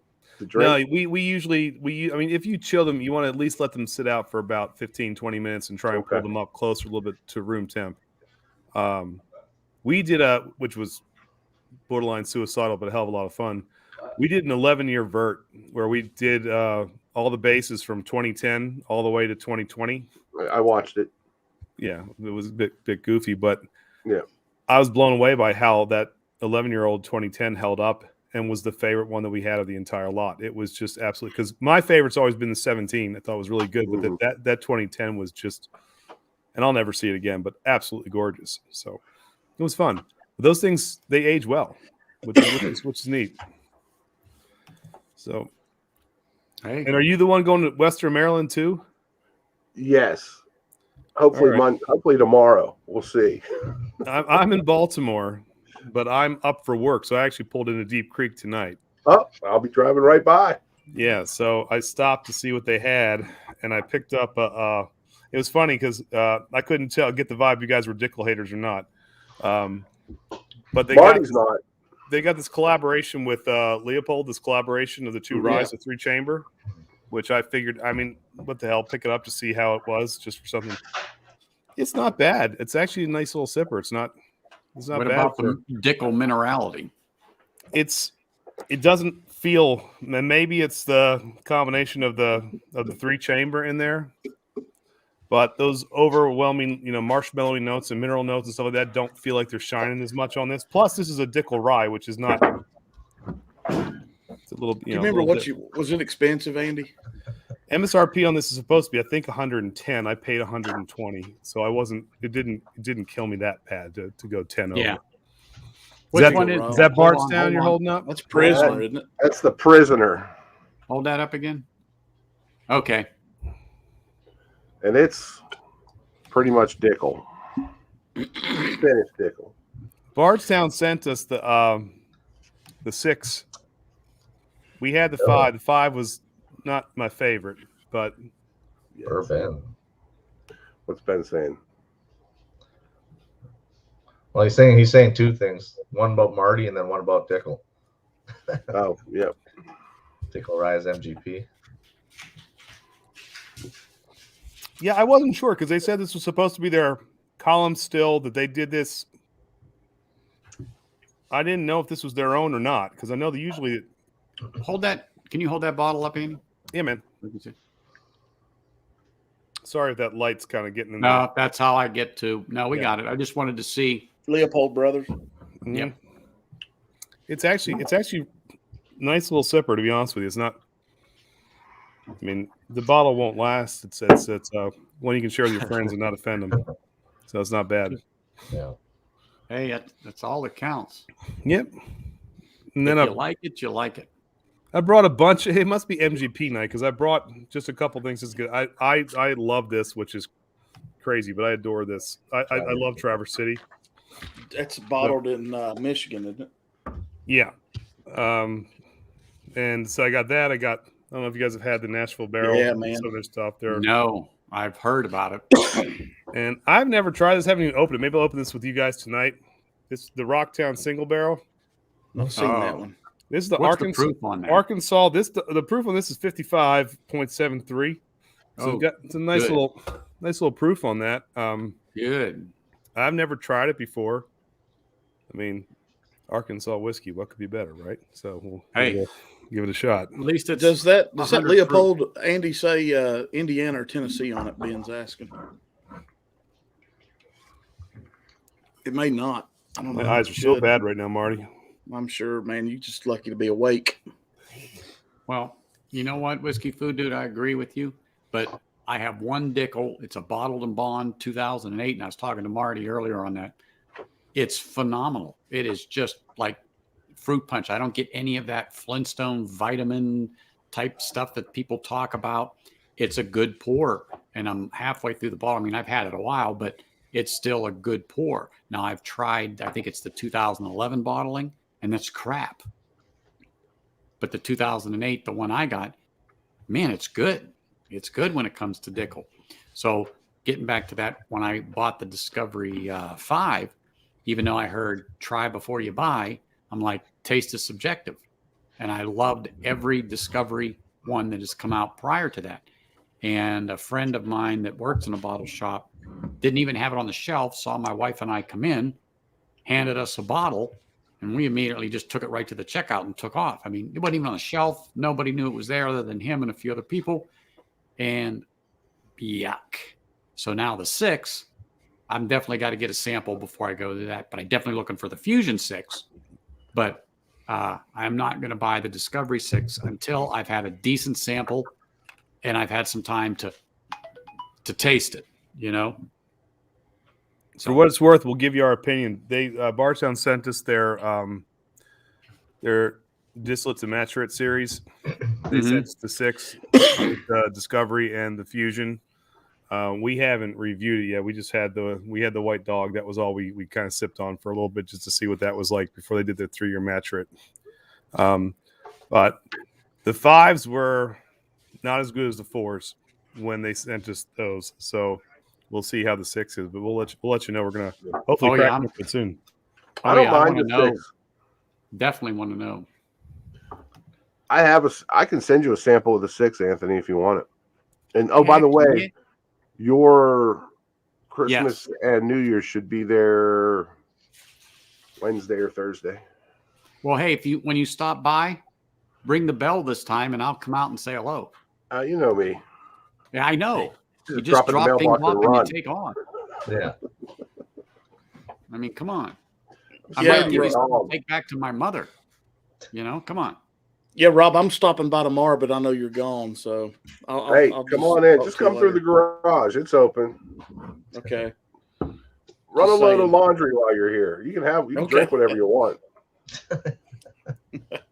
Yeah, there's a couple boxes behind you that might get open if you say that. You know, Christian, if Marty was there, you'd had no problem drinking that 15-year-old Dickel. I have, yeah. I've had a taste of an aged Dickel, but you know, the gray hair got on my nerves a little bit. But I mean, the proof was right. No one caught that. Never mind. Never mind. Bourbon has discerning tastes. That's for sure. Man, that Fusion 4 was delicious. I don't know about this prisoner. Good gosh, I might have to have a beer. Watch it go out of my mouth. I had this before the Fusion 4, and in fact, this Fusion 4 after this was perfect. Oh yeah, Perfect. Now I don't know what to have after the Fusion 4. Stout or a brown ale? Oh, stout. Yeah. Well, wait a minute. Which brown ale do you have? I have Pennsylvania's own Helltown. Oh, I haven't had that.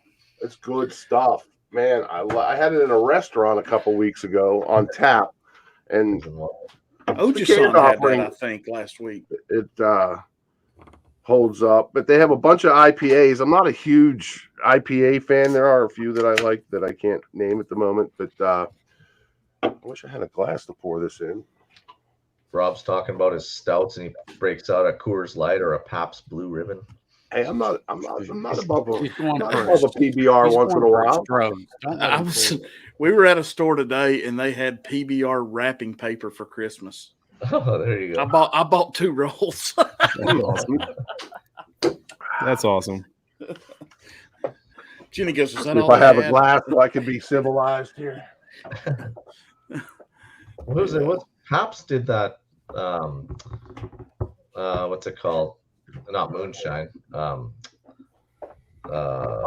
White Dog.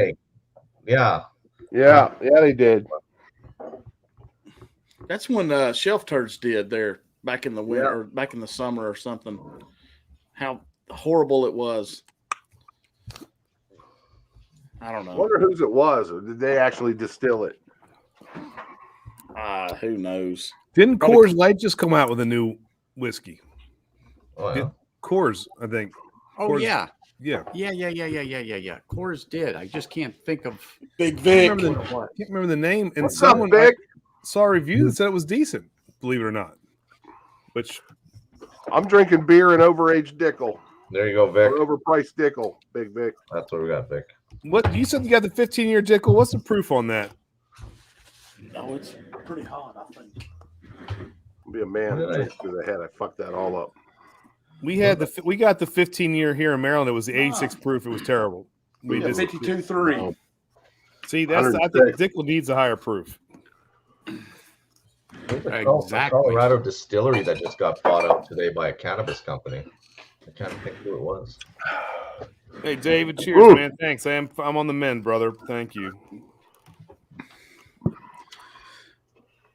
So, well, I mean, you had to do it for work, you said, but if you had to not do it for work, would you? Well, it's easy to sit here and say it now. Let me say this. Had I known what I was going to feel like afterwards, I'd have taken my chances with the real deal because I felt like shit. So, I mean. I got mine scheduled for the 29th, hopefully. I didn't have any issues with the first two. The first one, I was a little. Second one got me bad. Second one didn't bother me at all. But I had Moderna twice, and for the first two, and it didn't do a thing to me except my arm bothered me a little bit, but that was about it. And then I talked to the lady who was giving the shots, and I said, well, "Which one should I get?" She goes, "We got them both. You can have Moderna, you can have Pfizer. There's supposed to be some sort of thing where if you get cross, whatever it is, it's supposed to be more beneficial." Really? I said, "Whatever." I said, "What's the who's been like? How are people feeling afterwards?" And they said Moderna's been putting people out for a while. Pfizer, minimal side effects. So I got the Pfizer, and it put me on my tail. It kicked my ass. So who knows? Everybody's different. Breckenridge got bought out by Canadian Cannabis Company. Nice. Try this Rocktown single barrel with you guys for the first time. See what this is all about. Is that the Arkansas distillery? There we go. Yeah. I love trying random crap sometimes. So Yeah, now that There you my go. Fresh crack. my tater habits are starting to fade away, I'm kind of leaning towards stuff like that as well. it's a little So we were lackluster, just but talking about Pennsylvania distilleries and Texas distilleries. I might start dipping into that, but I'm trying to learn about Scotch now, so I have several rabbit holes to go down. gosh, I couldn't do Scotch. If I get into one more thing, I might as well just get a second job. Yeah. So, Rob, you'll like this. The cannabis company bought them up because they're looking at creating their own THC-infused spirits. Sure. There you go. Hey, cooler running. How's What's up, everything Cool Running? in Ireland this morning? It's got a funky nose.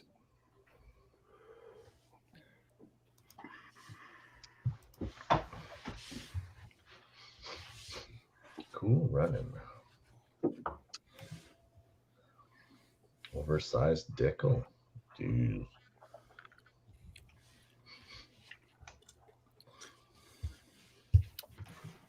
There's the first sip. He's thinking.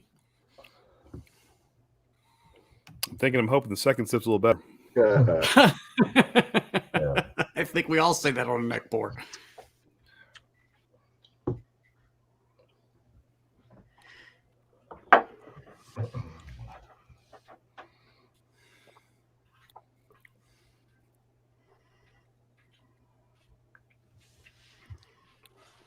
It's a gut punch. Yeah, let it sit there for a little bit. I'm gonna let this sit for a little bit because it's got some funky note I'm trying to pull from it. I'm gonna let this sit for a second, then I'll give you more of an official what I think on it. But how can you not get Arkansas whiskey, right? You gotta try it at least once. Got to. Well, you never know what you'll find. You might find a hidden gem, or unfortunately, you might find the shitter. Yep, that's true. The cool thing is seeing other states starting to step up with quality whiskey, which I like. Yeah, I think Virginia's got some cool shit going on.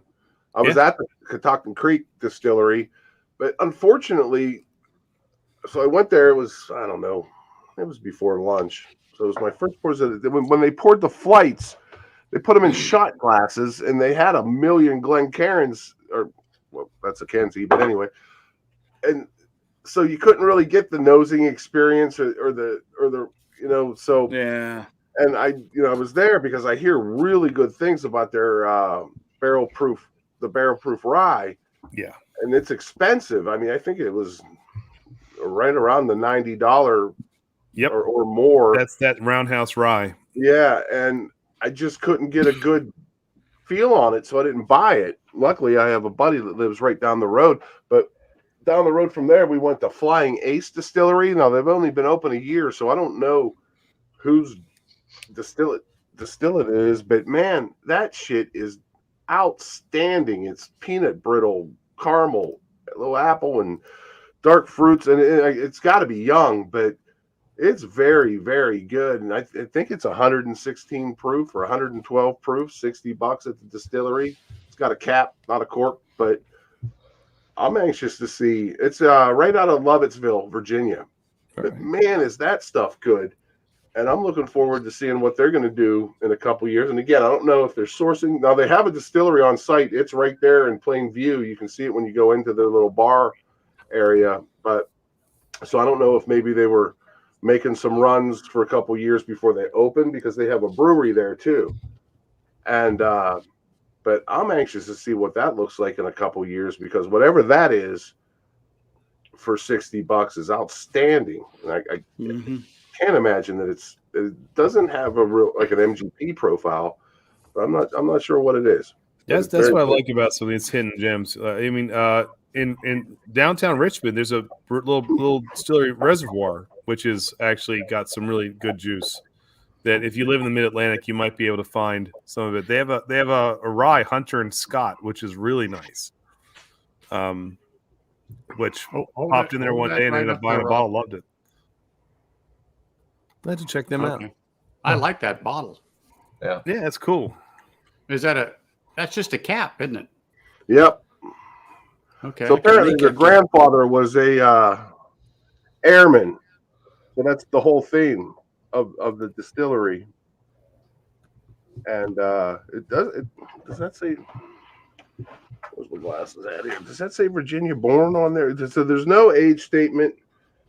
It says Virginia born, American made. But there's nothing on here saying that they actually distilled it.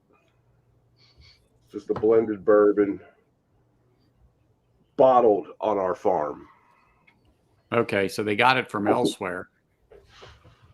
But whatever it is, it's very good and worth $60 for sure.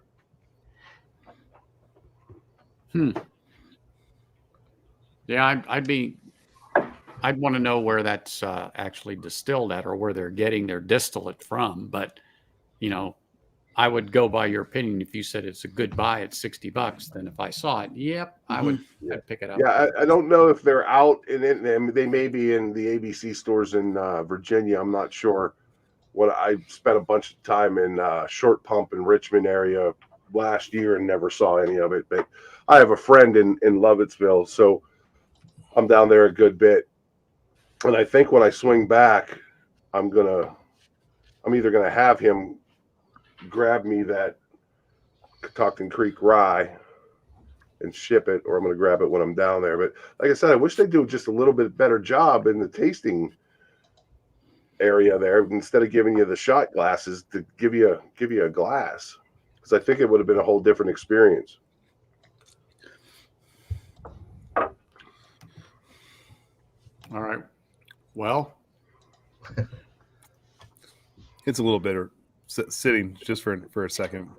Does it taste young, Andy? Yeah, Does it it tastes a little. It's a little aggressive. I have no idea how old this puppy is. I mean, I've seen the regular in the stores, the Rocktown for like $30. Always passed by it, but I figured, hey, I haven't seen a single barrel cask strength before. I figured I'd give it a shot. It's not terrible, and honestly, the Dickel, maybe a little palate fatigue still, but the Dickel Leopold Brothers was really good. I actually really enjoyed them. Yeah, So, Stanley just chimed in on it and had a little more information on it. The mash bill. yeah, there we go. Part of the club never before released traditional column still. Yeah, so which is cool. That column still style rye is neat. I just well, Todd, who does the channel with me, he doesn't know this yet, but I went to Epoch, which is a little.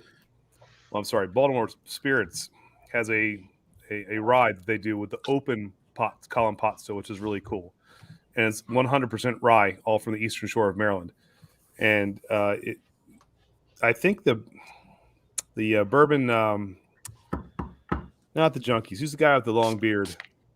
I just lost his name.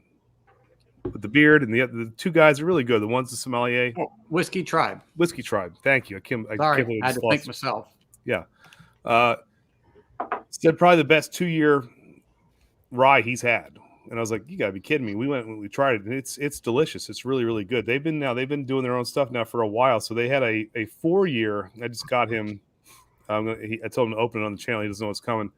A 4-year rye, finished in maple syrup cask, and it's delicious. It's absolutely phenomenal.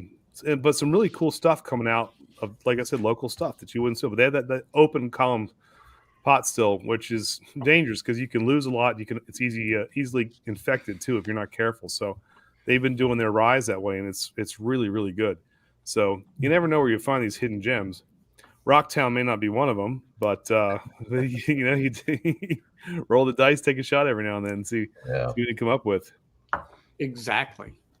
And that's kind of how I fell into the Smoke Wagon. Is didn't even know they were here in Vegas, and was just at a bottle shop, and the bottle intrigued me, and so I picked it up. And the guy I know and started filling me in, and then he mentioned that they're from here, and I realized I drive right past the distillery and didn't even know it. And then that's been a year now, and it's like I'm hooked. Yeah, they're good. It's a shame that people found out about them in a way, because I mean, I'm sure Aaron doesn't agree with you, but no, I'm sure not too. But I got to tell you, it was. I've had 3 or 4 different batches of the uncut, unfilled, and all of them have been really solid. They've been really, really good. I had an opportunity to get an 8-year, but I just wasn't going to overpay what they wanted. oh, Part of the and I'm sure it was delicious, but sometimes you have to draw the line. Maryland is notorious for making you overpay for everything way too much, which pisses me off. I do a lot of work in Delaware too. Delaware is much better at finding unicorns and also for having fair prices. So there's exceptions. I saw Russell's 13 for $1,000. Like, are you kidding me? I literally said, really, $1,000 for Russell's 13. And I literally said to this woman who ran the store, I said, why would you do that? I was like, come on, $1,000. I said, even somebody who wants to flip that thing can't flip it for $1,000. It's too much. Like that's absolutely insane. Why are you charging that much? And she said to me, and which actually is an honest answer. And I felt like saying, yeah, you're right. Because somebody will buy it. Yep. I'm like, well, shit, it ain't gonna be me. But it's a shame that's kind of the way things are. I've seen Blantons all over the scale here in Vegas, from 100 plus to $69, $79. I've still turned it down at those two at $69, $79. $69 isn't horrible. Doing it at 69. You're right. It isn't. It's what, $15, $20 over MSRP, depending. I think Pennsylvania retails 55 or 59, maybe something like that. Like I said, I kicked myself for that, but I picked up Caribou Crossing not too long ago, and I haven't cracked it yet because it's just got a sexy bottle, comes in a nice blue bag. It's a cool bottle. I think Marty reviewed that a while back, and it was we did last winter. $55. That's a good price my for wife that. Picked it up before, and I frou-frued it because I said it's Canadian whiskey. It's 80 I was going to proof. say that's Come on, Canadian you whiskey. can't even kill athlete's foot with it. And no offense, Moose, but yeah. Oh, sorry. Sad. Sorry, dear Moose. But anyway, With all two basketball teams. Okay. I walked into my bottle shop and I saw it sitting there, and I made a comment on it, and I kept looking at it and kept looking at it, and so I said, you know what? I'm going to buy it just because, and I did. Instead of taking the bottle, I took the box. So when I bought it in the box, they showed me they come 3, basically no box, no bag. But if you buy the one in the box, it has the bag, so it's in the bag like a Crown mine came in a box with no bag. That's right. But anyway, I'm like, that Not doesn't my make bag, sense. baby. But that's what happens. So, but it's a great bottle. I haven't opened it yet. When you do, Anthony, we can do it together because I still got a bunch of mine, shot. and I don't dislike it. It's unique.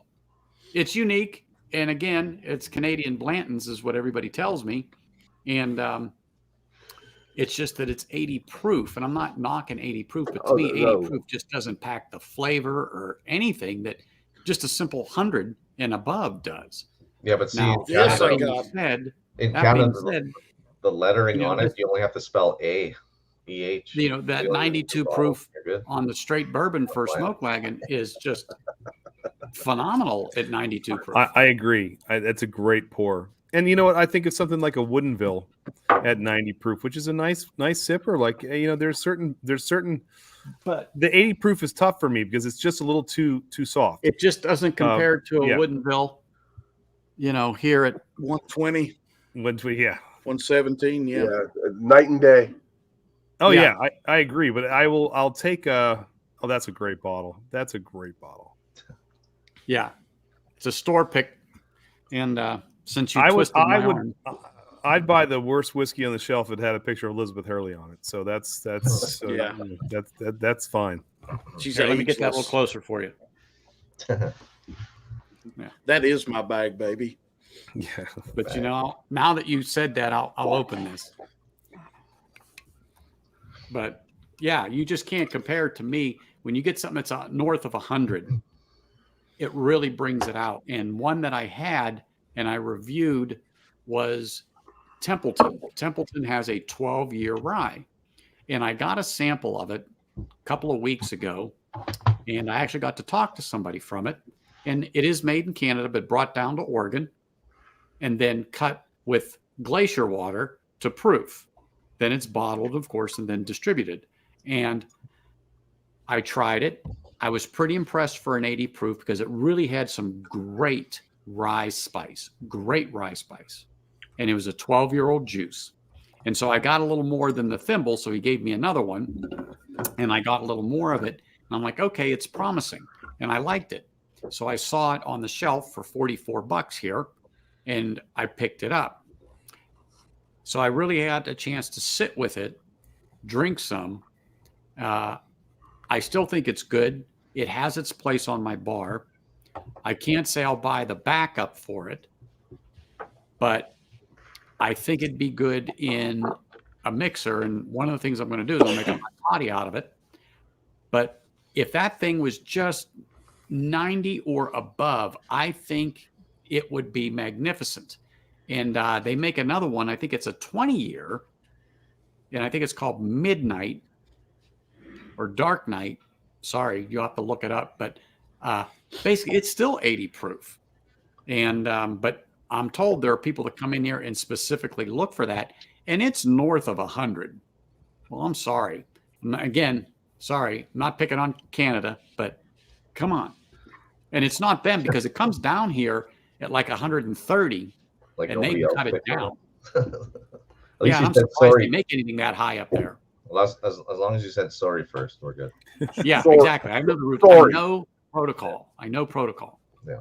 So, but it really is not a bad sipper. So if I knew, Andy, that you were new to rye or getting into whiskey in general, I would have no problem in setting that up there and letting you try that. Because I didn't even, now that I think about it, and I think I said it before, I didn't even get that mint that sometimes is characteristic in a rye.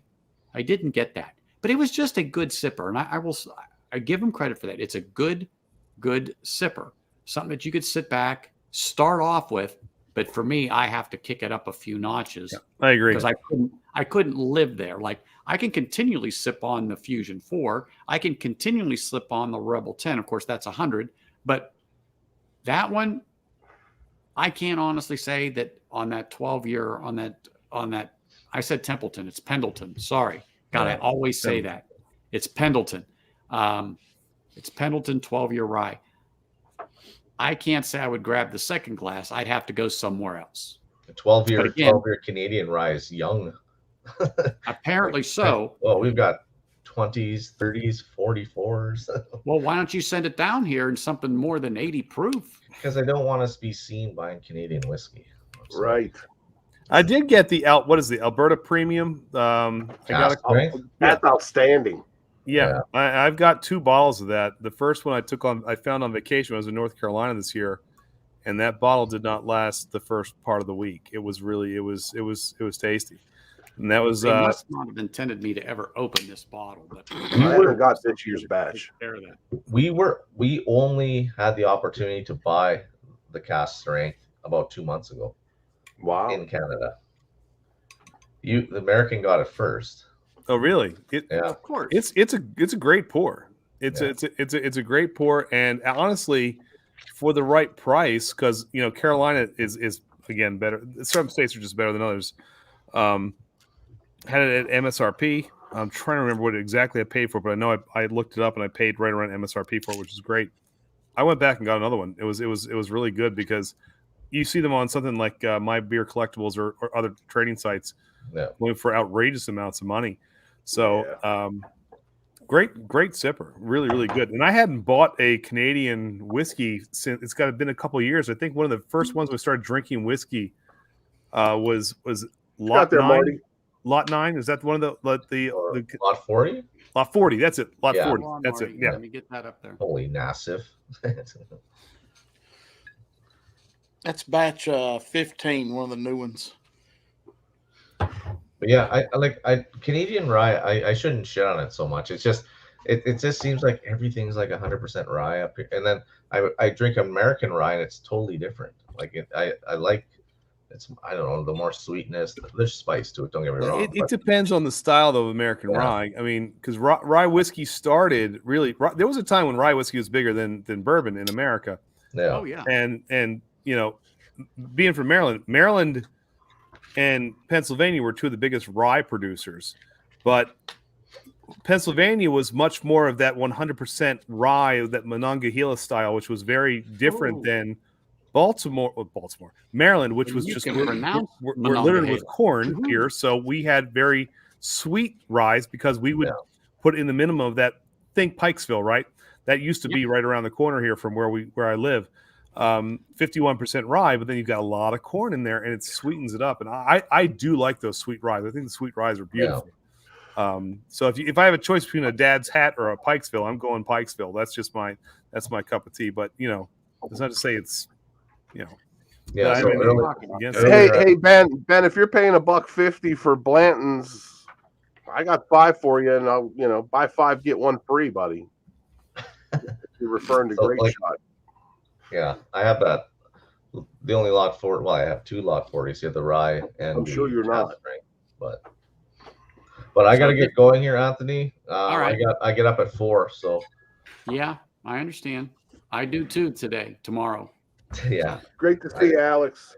Yeah, it was a Alex, pleasure. cheers, buddy. buddy. Hope to see you before Christmas. good to see you, man.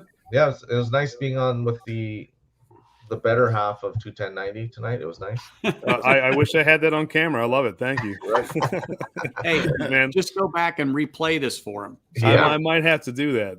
yeah. Take care, you guys. Merry See ya. Christmas, brother. Merry All right, Christmas. buddy. All right, Alex. Thanks, man. Mike Franklin. But let me tell you what. This Woodinville, I just opened it. Deep fruit note on this door pick. I mean, it's just Man, opening you guys up are trying now. to push Wow. me over 100 proof. Oh yeah, I had no choice. Andy twisted. All my arm. right, I'm going to go with one of my high proof Woodinvilles. Which one? Had to do it. Yeah, that. See, I hate being on the road. I gotta go with what I got. All right, that's all right. I'm gonna open the Nashville barrel. The 5 years old barrel, 427, 58.94 proof. This is a big enough boy. We'll drink this together. Yeah, man. We'll drink this together. Popping a couple. Wow. Wow, is that an excellent sipper? Nice spice, sweetness to it. Man, when I get that thing past the shoulder and leave it sit a while, it's really going to get good. 117 proof. It definitely, it's definitely north of 100. But you could sip on this constantly. It doesn't burn or anything like that. This is really good. I think the sky's the limit for them out there in Washington. That's just they're making great stuff. And I don't know why, but I'm getting a lot of cherry, like a dark fruit, dark cherry. I've got this too, Anthony. Hold on. What Let you me got there, highlight Mark? you there. Okay. I don't have that one. I think I'll go back rye. Now, see, I'm getting a little sweet bread maybe note on this. It's really pleasant. So I'm gonna let this sit here. I want to drink it, but I'm gonna leave it set a little longer. That's smart. I'm gonna pop the Nashville. Which one is that, Andy? So this is the 5-year-old barrel, 427, 119 proof. Oh, okay. Yep. Yeah, I definitely don't have those here. Marty, can you get those? Yeah. Oh, yeah. Yeah, B being in Tennessee, I can get them. Ooh, good sound. Mm. Look at the color of that. It's pretty. Oh yeah. Yeah. May have a little age to it. I mean, it's funny, sticking your nose in that just right out of the gates like that, usually not always the best idea. It smells wonderful. I've just Woodinville. I've had few Nashville barrels that I didn't enjoy. They're easy to drink and they're just fun sippers. They really are. Yeah. Good stuff. Oh yeah, it smells good. I'm gonna let that sit for a minute. That smells delicious. Is that their own distillate? I think this is MGP. Oh, If I'm not mistaken. Yeah, this is does MGP. it state and age? Distilled in Indiana. Okay. Well, It's at least 4 year then, huh? Because if it's not age stated, it's at least 4 years. Yeah, this is 5-year-old. Woohoo! 5-year-old MGP. Yep.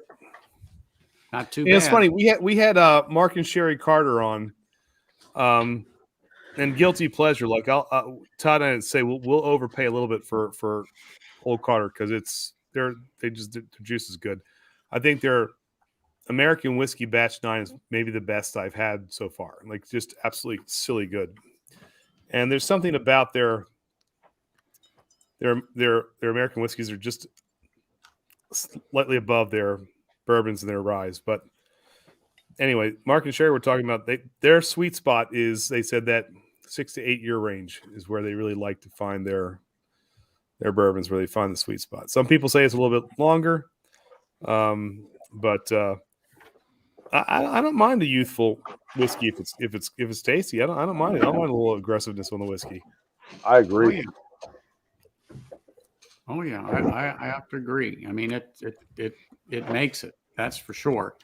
But I like MGP, at least the majority of it that I've had. Yeah. And I think they're doing some great work. And one of the reasons why I'm particularly fond of Smoke Wagon, and I'm particularly fond of Bardstown, even though now they're starting to use their distillate because it's of age, and they're starting to blend and mix, so on and so forth. Old Elk.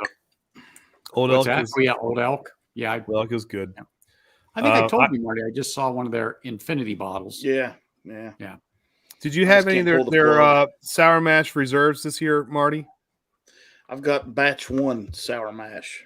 What'd you think? I haven't tried it yet. I have batch 2, and I saw batch 3 out tonight, but I didn't feel like dropping the money for it. But I have batch 2, which was really tasty. I liked it, but it's one of those you gotta let it open up. Yep. You can't pour it and say, "Oh, well, let's go." It takes 10, 15 minutes. Is there a bottle that you guys have opened at first? You're like, this is just not my thing.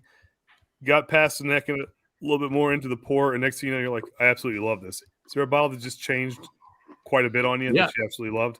Yes. That comes to mind? Yeah, I just had it. The Rebel 10 for you? The Wilderness Trail that I bought this past April. And I did a review on it, and I thought it was good. I mean, I liked it. I said, yeah, I would definitely have this on there, but I didn't touch it for about 5 months, 6 months. And just a week or so ago, I forget who I was talking to. And this is what happens when you do live streams because you have so many people on. But anyway, they mentioned it, and I went, let me go get mine. So I went and got it. As soon as I popped that thing off, this odor of maraschino cherries just hit me. And I'm like, you've got to be kidding. I talked about this earlier. And I go, I was floored. So I poured it. And it's fabulous. I actually had some before you got on because I was like, I'm going to go get that and have some more. I have a backup, and my fingers are crossed that when that thing gets about half of the bottle down, that it opens up the same way that one did, although there's no guarantee. But what it is now to what it was and was for me was good. It's phenomenal right now. That's great. It is. And I'm just now know that I'm going to have to start working on it because the more air you get in that bottle and the shorter it gets, you got to get rid of it. Yep. And then it's like when I open up that next bottle, it's not going to be there. Yeah. So I'm trying not to get my expectations up. So when I crack that bottle, I don't go, this is crap. The Bookers were like that for me this year. All the 3 I've had. You had all 4, didn't you, Marty? No, I don't have. I was telling Anthony earlier today, I don't have the batch 3. I don't have batch 4. I got 3. I have 1, 2, and 3. I don't have 4. Yeah, I've got 1, 2, and 4. Yeah, so I feel like I have to let those get down a little bit. I think so too. I mean, they're consistent. They all have kind of similar. They got a Booker's note to them, almost that peanut brittle kind of peanut butter kind of flavor going on. Mm-hmm. But if I remember correctly, when we did these blind, the 2 by far was the lowest performing of the lot that we did, if I'm not mistaken. But for me, it was that Jefferson's cognac finish that came out earlier this year. I tried it. We reviewed it. We put a video up on it, and I was like, pour it first because I'm just not feeling it at all. and I think I had a couple people had little samples here and there at my house. Came back to about 4 or 5 months later and poured a few glasses. Like, my goodness, this is gorgeous. I loved it. I absolutely loved it. Fell in love with it all over. And the initial couple pours was like, this thing is I'm not going to come back to it. I just don't like it. And I was amazed how much I loved it when I came back to it. So what do you think amongst the group here and in chat? You get a bottle, you drink it past the shoulder, you go a couple weeks, you try it again. It's not bad, but it's still not where you want. What do you think about decanting the bottle? In other words, putting it into another one, then let it open up. What do you think about that? I will forget about it is the problem, and I think it'll open up too much. I'll forget about it. That's the truth. I'll put a decant. I've got like 4 decanters around the camp here, and I'll put one over there at Jenny's bar. I've got one on the shelf here. I've got this one back here, and if I don't stay with it, I'll forget about it, and it loses it too much, I think. Unless you've got, I don't know, a corked decanter, a crystal one. I think the air still gets to it. Well, I'll tell you what I want to use as a decanter. I still think the Willet Pot Still is one of the most beautiful bottles and one of the worst whiskeys I've ever tried. I agree. I think it's absolute garbage. And I want my friends to come over, and I just want to pour all of them who don't like whiskey. Like, keep like, here, put it in, mix it, do whatever. Then I want to take a really nice whiskey, and I want to pour it right back into it because it's such a gorgeous bottle. And that's why I got to keep it because it's beautiful. But I can't drink it. It's just not good. That's just one of those ones raw that be good melted butter. That's all I remember. Speaking of Willet, I found, and I don't know if you ever come across those bottles where you're like, I know I'm going to overpay, and I know I'll never see it again. So do I do it or do I not do it? And I was in Delaware for a work trip last week, and I found the Wolves Willet collaboration that just dropped. Very, very limited. They wanted $320 for a $290 for a $200 bottle. I think it was $220, which was actually a lot better than what I was seeing on the internet. The internet was like over the moon crazy high. But I just couldn't pull the trigger on it. It's like, no, I'm sorry, I can't do it. But I'm like, I'll never see it again. I know that. Like, each store will be lucky to get one here and there. But I couldn't pull the trigger on it. I thought about it, and I was like, nah, it's just without tasting it, without knowing what it is, it's just, it's a shit time of year for this stuff to come out. Yeah, it's true too. Yeah. It's just, if this was May or June, we can put it out load in June. up. No one spends money in June. Put it out in June. That's fine. But yeah, right now, drop it like here. I was like, man, that's Christmas that's and price. Yeah. It's awful. This is a beautiful nose. Old Marty, he can just send me one bottle this year instead of 2 or 3 for Christmas. I'm okay with it. That's right. Cut back. Yeah. I've come to terms with I'm not finding, the heavy hitters in the allocated world this year, and the more I think about it, the better I feel about it. I'm just done. If I don't get it, I got plenty of good stuff sitting here. It's good to share it if somebody else has it when we're doing stuff like this. But at the end of the day, I'm not that worried about it. Agreed. I have one more shot at getting some of the Buffalo trade, the BTAC and the Pappies and all that, but at $400 a bottle, do I really want to do that? Yeah. Unless you have FU money, it's like I don't. I can't justify it. It's just I'll be honest. I might go if one comes up, whatever it might be, whether it's the BTAC or a Pappy, I might buy one, and then that's it. I'm not going to do it again. Good night, Christian. Thanks for coming over, buddy. Yeah, I'll let me tomorrow, man. Merry Christmas, Christian. Thanks for subbing, man. But so what's the one bottle you guys would overpay for? You see it and you're like, I just don't care. I'll overpay for it. What's the one? Half the bottles you see here, I overpaid for, so I'm out. Well, we've all done that in fairness, but one that you're like, if I see it and I know I'm getting ripped off really bad, I still gotta buy it. What's the one bottle? That's single barrel. I don't want to say kind of hard, but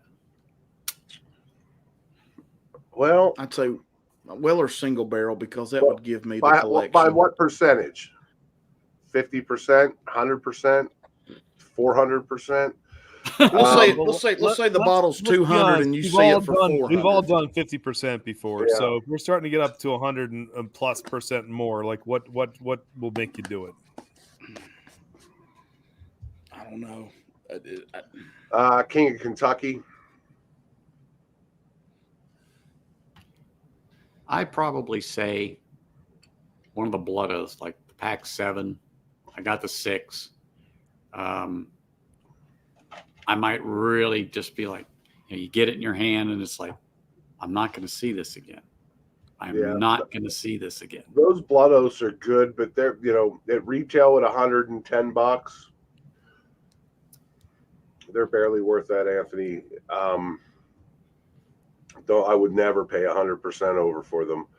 Although I've tried the 7 somewhere else. I have the 7 here unopened, and I have the 5. The 5 is very good, actually, in the rum cast. I might go a little percentage over if I saw another one. I still need the box for that. This kid, I found it at a BFS in West Virginia, and they didn't have the box. I don't know why they didn't have the box. So this kid told me, I've been hiding that under there so nobody would buy it, but here it is.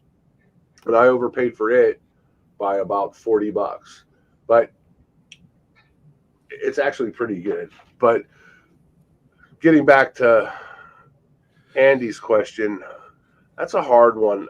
I would have to say any of the BTAC, I'd probably go double on if it was right in front of me one time. One bottle, not all of them. If I had a William LaRue Weller in front of me or a Handy and the guy said $400, I'd probably buy it. Same thing with the Pappy. Once. Because I've had a couple, I've had a pour of the Lot B and then maybe one of the other ones a while back, but that was before I actually got into bourbon, so I really didn't appreciate it or take time with it to understand whether it was good or not. But probably one time just to get one of them on my shelf. Great point, Sugar Kitty. That's awesome. Well, that's true, Sugar Kitty. Yep, that's proof, man. That's awesome. That is true. Well, I mean, Tennessee not being an ABC state, I may pay over it all the time anyway, a little bit. Like I saw the C921 Elijah Craig, and they wanted $100 for it. I didn't buy it, but I was just like, you're $20 over, really. It's going for 150 here. And I said, you've got to be on crack. But I like it. I've got it right behind me, the C921. Yeah. It's good at 120 proof. You ever see the M&Ms with the brownie filling in it? I'd overpay for them. These are pretty good. First time I've had them. The toasted barrel Elijah Craig. Oh my gosh! But again, that's 150 plus bucks a bottle. Depending on where you go here. Yeah, that's ridiculous. It is. That should be $75. It's a shame because it's such a good pour, but that's a great pour. And I bought my back up at 65, so I'm happy with that. Sure. I got 2 bottles for around $60 in Carolina. They just dropped a new batch of that here. I missed it, and I missed the C921 too. Luckily, I overpaid for a C921 in West Virginia. Not by much, by like $15 or something, but I missed all those drops here because when I see those Elijah Craig barrel proofs drop, I like to get 2, 3, 4 behind. Yeah, me too. The Elijah Craig is one of the barrel proofs is one of the weird ones, at least in Maryland, that they do go down in price if you're willing to wait. Because it's one of those things where, for whatever reason, it seems almost before the next allocated drop is supposed to hit. So it's like, okay, C921 is supposed to come out in September. I'm like, everyone's glued to the cases. Like, when's that dropping? And there they are. You're like, yay, they're there. Oh, we got more bees in. That's why that's why you're only going to pay $80 for it. So it's strange, but as soon as that C comes out, the price goes right back up. So yeah, I got a B521 in West Virginia for $35. It was marked as the small batch. Well so done. I grabbed 4 of them and strolled up to the counter, and the kid said, "Yeah, I'll sell you one at $35. You'll pay $65 for the other ones." I was like, "Well, I'll take this one." That's awesome. There's a time I like honest people, though. Well, that's a different story. But I mean, I had a place over the Bay Bridge that I used to get my McKenna 10s for $35, and every time I went over, I'd ask, "Hey, got the McKenna's in the back?" He goes, "Yep," and he would only sell it to people he knew. And I until it got to the point where everyone was overpaying so much, and he's like, "I can't do it anymore." Next thing you know, I see it out there for $100. I'm like, "Well, I'm out." Yep. Well, I had stockpiled $100, absolutely. I had stockpiled those. The same with the Dickel. It was funny. The best Dickel is that I've had is the Bottled and Bond, and I got a bunch of them for $40. I was like, God, some people in Maryland were charging $100 for them. A local liquor store was charging $40. I was like, give me 3 of them. I'll stick them in the back. They're fantastic. That's exactly what they are. I got the 2008. The 2008's wonderful. It's really good. It is. The other ones I don't like. They have that minerality. They have that. Bleh. The 2008 is a gorgeous pour. People, whether they like Dickel or not, it's a great pour. It really is. It is. That's what I tell people, and they look at me like I got a third eye. But that one is a good pour. So I'm actively on the hunt. And I pick up those bottles all the time. I see 2011. I go, yep, I don't want that. I don't want that. I will pick up another 2008 for $40, $45. It's right in there. That's a steal, by the way. $40. You want a good bottle of whiskey for $40. That is a steal. Big Vic had a good one for what he'd overpay for. It was the Blanton's straight from the barrel. Oh yeah, he's got one, I think. So I was reading Vegas Art, and he said he'd pay double or triple for a Booker's 30. Oh well, you can. They're still on secondary. I've never had it. $3-4 grand. Yeah, I haven't either. I've never had it. But Marty, how much would you pay for a Maker's Mark P90X? Ooh, probably 3 times over retail. Would you think? Because I think it's probably one of a kind. Maybe 2. Only 2 people in the world have it, so that would be a definitely pick up. Only a couple people have tried the P90X. It's good. It's a solid pour. So what you need to do, Anthony, is on Tuesday night you need to come over to 21090, and you will find out what he's talking about. I have actually lurked on their stream, but remember I'm working. Yeah, so yeah, it's hard for you. Anthony, long story short, Todd's funny because I had been drinking whiskey for a while. And we were a beer channel. I said, Todd, we gotta start doing whiskey, and so I kept pushing him to get into whiskey, and finally he started coming on board. But when he was just a young little neophyte himself, he was just getting into whiskey. I could mess with him, and so we do every Friday night. We do a members only giveaway where we'll for our members we give something away, a pour of something, a bottle of something, a T-shirt, whatever. He was down at the beach. He always cuts the videos for the members only because I do the other videos for the regular channel. So I said, I'm going to mess with him. I said, Todd, tonight we're going to give away all these pours. So I typed in just a bunch of fake bourbons that didn't exist to see if he'd actually read it on camera. And I had Old Crow. What was it? Well, some of them were already Old Crow Double Barrel 47. Made it up. Old Crow Maker's Mark P90X. I threw in the Wild Turkey Rare Breed Rye just because I knew I needed one real one just to stump him. I'll be darned if he didn't get on camera and he released this video to everybody. He's like, and it's his most. He's so enthusiastic. He's so like, hey guys, we're giving away the Maker's Mark P290. Yes, you got to be there. Burgundy will read anything you put on the camera. So I was like, all right, it's fine. I'll put it on the prompter. Let's see if he does it. And it was great. And I cut the clip, made a little video for it. And every week I like to play it. And so I got Todd saying, Maker's Mark P90X. And then we show the clip of the P90X actual video. It's we're ridiculous. It's fun. But it's fun. It's a lot of fun. It's fun. It's a lot of fun. It's fun. Exactly. And again, and they interact with everybody there, Anthony. And no disrespect to the junkies, but they're just way too big for me. And I still watch their produced content, but I just can't sit through their lives. It's too much for me. So 21090 was, and not to mention that I'm a serious fan of 80s and 90s metal and hair bands and stuff like that. So it was something refreshing for me. So I really enjoy it and try to catch it every Tuesday for sure. So there's a music theme. There's a music theme usually every Tuesday night show. So there's Glam and there'll be drams. like a battle. Yeah. No, we have fun. Drams. We definitely have fun. But do you have a theme for this coming Tuesday, or are you still working on it? we're gonna do so Todd and I are gonna do a blind flight for each other that we just picked up and we themed it. I have no idea what he's giving me, and then I got 4 for him that I sent to him, and I think we're just gonna do some Christmas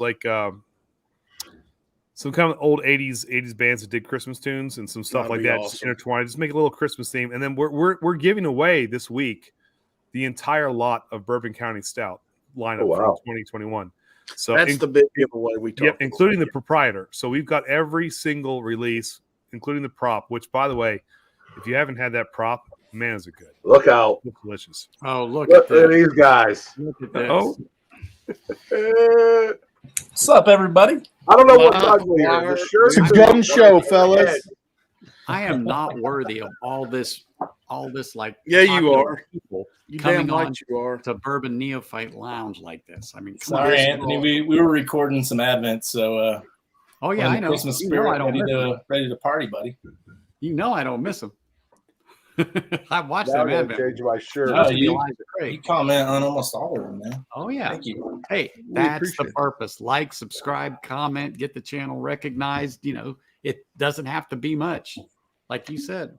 But man, Yeah, thanks for pre-gaming, buddy. hey, Killing someone's it. got to do it. You know, got to get everybody Thank you, warmed Sugar up. Kitty. move There's over. the link. Killing it. That's awesome, Marty and Rob just merged with you instead of you guys going head to head. So, what's up, cool? Oh Ryan? yeah. No. I wanted to.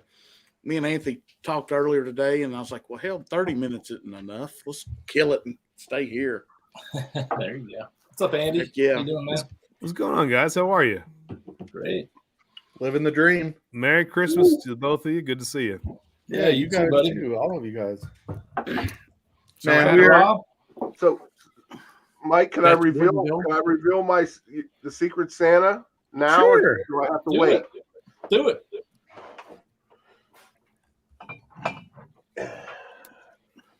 There she Oh, is. yeah. Oh, that's- Ooh. That's the Dave Co pick. straight. That's the straight, isn't it? Nice. So it's a straight bourbon, and is it a higher proof? I found the sticker, Mike. Oh, there was There a you go. sticker in there. Good. It was on the floor. That's a great. Yeah, it's, pour, too, it's brother. 108. I'm looking forward to it. Nice. I just Yeah. got one of those Utah batch, one of those. It's like 115 proof. Thanks, Cheech. Cheech. Oh, Cheech is on it. He's always wrenching. he is. I'm Yeah, telling he you, is. he's working. He's wrenching. He's like, you know, he's the man, the myth, the legend when it comes to Cheech, wrenching. was I on your stream last night? I think I was. Where was I? Between the hours of I'm pretty sure I was there. yeah. Oh, in fact, I know I was there because I still have E.H. Taylor in my glass from last night. I bet it's remember good now. Oh, I'm sure it is. Let's see. Oh my gosh. It was so funny when we were at Schlong's house. I guess someone blew cigar smoke into one of the Glens that had whiskey in it and then put a cap on it Oh, and turned it upside down. I was like going out to clean the next morning and I like lifted the thing and I was like, oh my God. And I just put it back. I'm like, no more. So we've been I doing a have a bunch good of guess rides. on who did that. It was That Bob. could It was be. Bob. I don't know. Get We a were all beard and smoking wear cigars. glasses. What's up, Mike Franklin? All right. Well, we just wanted to pop in real quick, Anthony. We appreciated you. We wanted to show you support. You're always so supportive of us.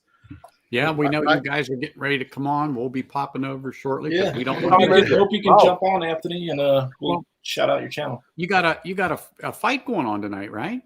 No, we had a couple of fights that actually fell apart tonight. They won't happen Oh. until the next couple weeks. So it's just going to be holiday celebration tonight. Well, I saw the thumbnail and I'm like, huh. I wonder what's going on. Yeah, there was Samurai had some family stuff he had to cancel. He had a family emergency, so hopefully Joe he's wasn't doing able okay. to come and fight Adriana. He's still scared.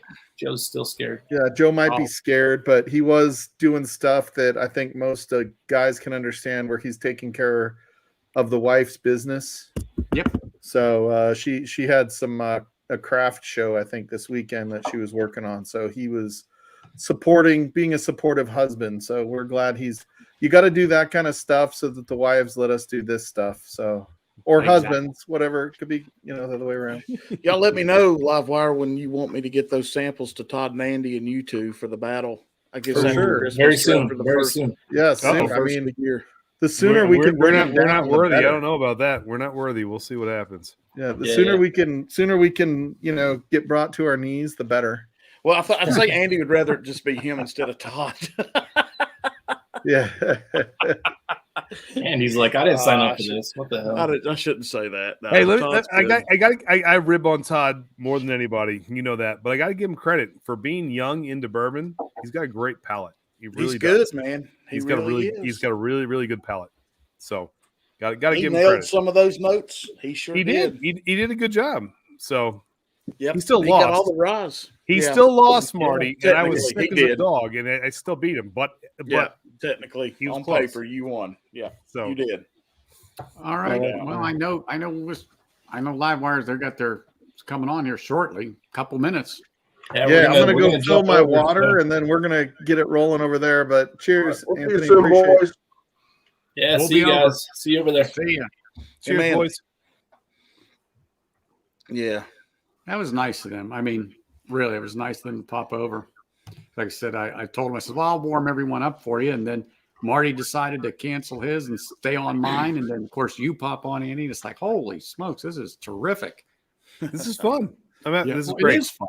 It is fun. That's great. The reason why I got into it. That's the reason why Marty got into it, And you don't know this, Andy, but Rob and I have known each other almost all of our lives. Grew up. They didn't know that, though. Across the street from each other. And then we reunited because of Whiskey Tube. That's awesome. Now, hold on. Andy, Rob's still in Pennsylvania, but Anthony's in Vegas. So they were already apart on live stream. I don't know whose it was that they determined, oh, my God, yes, I know it's his voice. And I just like, where are you from? So, of course, he says, Pittsburgh. So I go, well, where from Pittsburgh? So he mentioned the town. I'm like, what? And then I told him where I was from. And it's literally across the street. That's awesome. Know the same people. Their mothers. Anthony, you're a Pittsburgh boy too? Oh yeah, born and raised. Where in Pittsburgh? Same place Rob's from, just south, West Mifflin area. Okay, yeah. My dad was born in Neutrona Heights, Freeport area. If you guys are familiar. That's north. Yeah, that's north of here. We spent our every summer up in Pittsburgh, and Neutrona Heights. Being from Baltimore, we're supposed to hate Pittsburgh. That's just kind of the way it goes, Well, but I got to tell you, dirty birds. But that's okay. We are the dirty birds. I love that city. I love Pittsburgh. My dad is one of 8, 3 sets of twins. God bless him. Wow. And my uncle has season tickets to the Steelers. He's, most people, and this is true. It's funny because you guys can appreciate it. In the 70s, when the mills started to shut down, everybody left Pittsburgh and went their separate ways. Oh, yeah. The only thing they brought with them, wherever they went, was their love of the Steelers. So that's why you could go into any grocery store on Sunday morning and you'll find a Steelers jersey. I don't care if you're in Iowa or Maine or Alaska, you'll find a Steelers jersey. But, huge fan base here. Oh, they're awesome. The best part about going, by the way, well, I'll get to that part. But my uncle anyway has tickets on the 50-yard line behind the Steelers bench, and he always gives me 4 tickets every year for me and 3 of my buddies to go up to the to Heinz Field. So we've been going up for the past 11, 12 years, and seen all the Steelers Ravens games. Now it's not the same anymore. Those Roethlisberger, Flacco. That era was the best, hands down, that there possibly was for a football rivalry. You had Flacco against Roethlisberger. You had Palomalu versus Reed. You had the Bus and Ray Lewis and Todd Heap and Heinz Ward. I mean, it was just a cast of characters. It was just, and every game came down to one final possession. It was just bloody perfect. But that stadium is cool. It's loud. They play Renegade, and I swear to God, you feel like the rafters are going to go off. I love going to Pittsburgh. I adore it. It's a great city. The fans are wonderful. And it's the same actually in Baltimore. Your drunken idiots make you look bad up in the rafters. But for the most part, if you're respectful, people are very kind back. It's a great city. And I've fallen in love with Pittsburgh all over again. I graduated. I got my master's from Duquesne, so I'm a Pittsburgh guy anyway. I love. Me had a good time there. Yeah, Pittsburgh's great. It's great. Holy smokes! Yeah, Duquesne. Yeah, but I love that city. I love that rivalry. It's fantastic. So God, I'm trying to remember this one particular bar on Carson Street. It popped out of my head.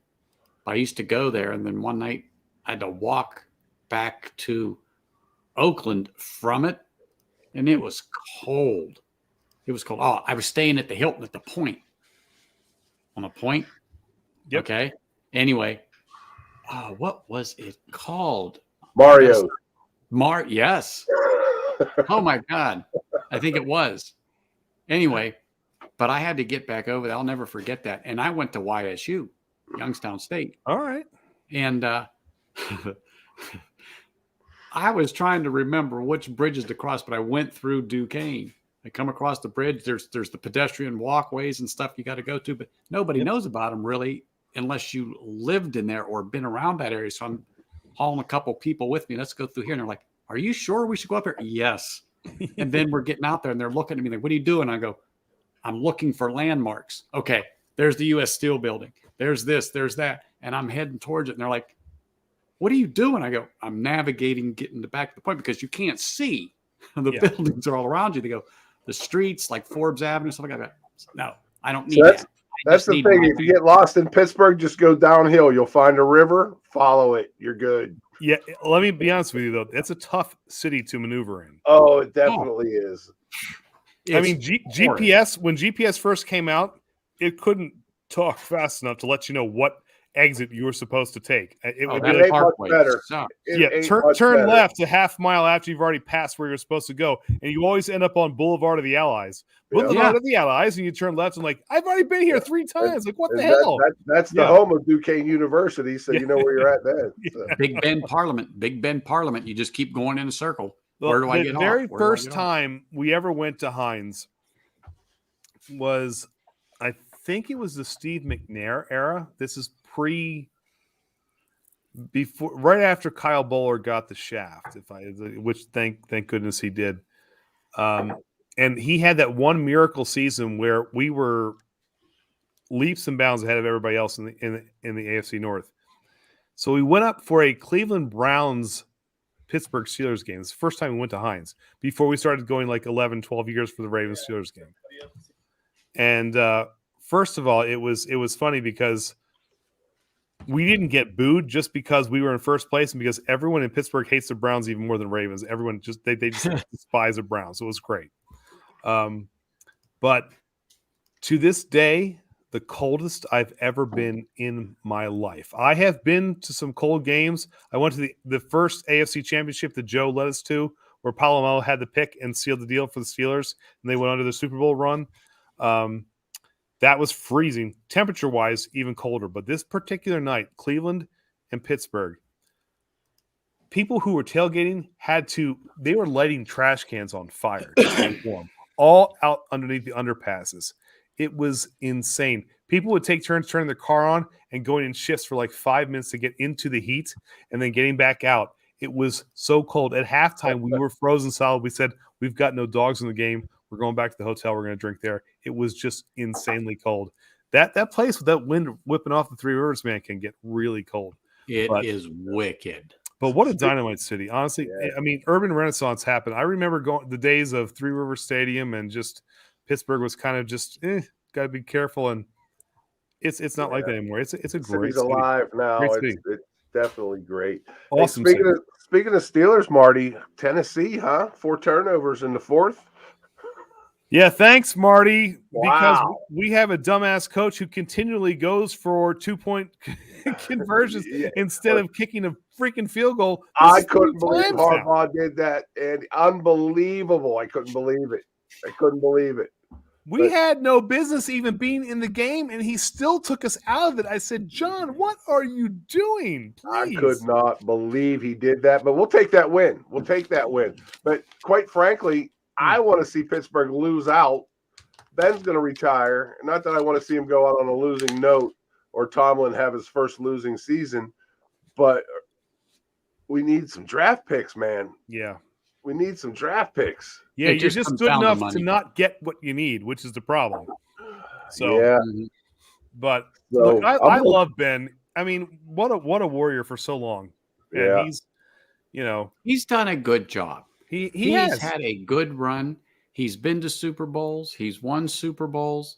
He's taken him right up to the dance. Yes, he's failed a few times, but He's done a good job. He's done a good job. And that's what I laugh about when people. Well, he's a Hall of Famer. I mean, Ben's going to Hall of Fame. Absolutely. He's 100%. a 100% Hall of Famer. People laugh at me when I talk about. If you've watched our channel, I absolutely adore Joe Flacco. And people are like, "Oh, Flacco, he sucks." I'm like, look, the dude has led us. His first 7 years took us to the playoffs, 3 AFC championships, 1 Super Bowl. He could have had 2 if Billy Cundiff and Lee Evans would have done their jobs and beaten Tom Brady. Flacco went to Pitt for a year or two, didn't he? And then rolled out. He did. He went to Pitt, Yeah. I think, for a year, and then said, "I'm not playing," and went to Delaware. And next thing you know, the kid gets drafted. But dude had ice in his veins once January hit. That's why we called him January Joe. The guy, he was just good. He threw for, which was insane, because he tied Joe Montana for the most touchdowns to interceptions ratio. Both of them had 11 touchdowns, no interceptions. But Joe Montana threw for like 650 yards. Joe threw for almost 1,200 yards, 11 touchdowns, no interceptions in that run where he took out Manning, he took out Brady, Kaepernick just rolled, Andrew Luck just rolled right through him. And it was pretty damn impressive. You want to talk about a guy that turned his back on where he came from? Joe Montana is one of them. He grew up in Ringgold, which is hop, skip, and a jump from here, and never did anything for the area after he made it, and that's a damn shame. We got a couple bridges on the toll road named after him, but other than that, you never hear about it. I always said with Montana, which was funny, because Marino's a Pittsburgh boy, and I always said Dan was my favorite quarterback pre-Joe Flacco when we didn't have a team. Colts left when I was a baby. We didn't have anybody to root for. I used to watch the Dolphins because I thought, Dapper Dan, man, he was awesome. If you switch the two of them and put Dan in San Francisco with the talent he had around him and the defenses that he had, he'd have won 5 rings. And then put Montana on Dan's field with the paper-thin defenses or the UPS running backs like Bernie Parmalee and stuff like that used to go out there. Like, Marino worked with nothing. So I always loved Dan Marino. I always thought he was awesome. And again, another Pittsburgh guy, just gritty, just kind of like personified that blue collar attitude. Just go out there and just win games. He was pretty good. Montana was never my favorite. I wasn't a big Montana fan growing up. That was just me. Yeah, he was kind of boring, to be honest. You have Jerry Rice with you and all these other he had a good cast. For sure. well, I got to have one more pour before I call it and then go over to Livewire. But so, what are you guys going to have? For a minute. What are you going to have? I'm wrapping up on rye. I'm wrapping Which one up are you on, Marty? Foolproof Woodinville, which I shouldn't have done. I said I was going to say it 100 or under. I think I'm going to go back to my Woodinville since I'm at that 100. That's what I'm doing. I'm doing the Woodinville rye, 90 proof. Well, maybe I'll do the bottom. No, that's the Wilderness Trail. I'll do the Wilderness Trail bottled in bond. Go back to 100. Since you're doing that, I'll go back with you and join it. because I like that bottle. That's the one I said is just that maraschino cherry. Nice. It's just fabulous. Beautiful. Yeah. It's your fault, I Rob. got to get over to Ohio and get another one of those. And I'm starting to run low on my Weller Antique too. It's getting harder and harder to find 107. I can, if I go over there on Wednesdays, if I'm relatively close to Steubenville, I pop over there and I can usually find it retail. But last couple times it hasn't been there, and they only let you buy one bottle at a time. So In Steubenville? yeah, well, it's Winterville, Ohio, right? It's just right there by Steubenville. Stupidville. I think I told you I used to work in Steubenville back in the day. But there's a so you have Wheeling. Well, Wheeling's down the road. You have Weirton, and it's right.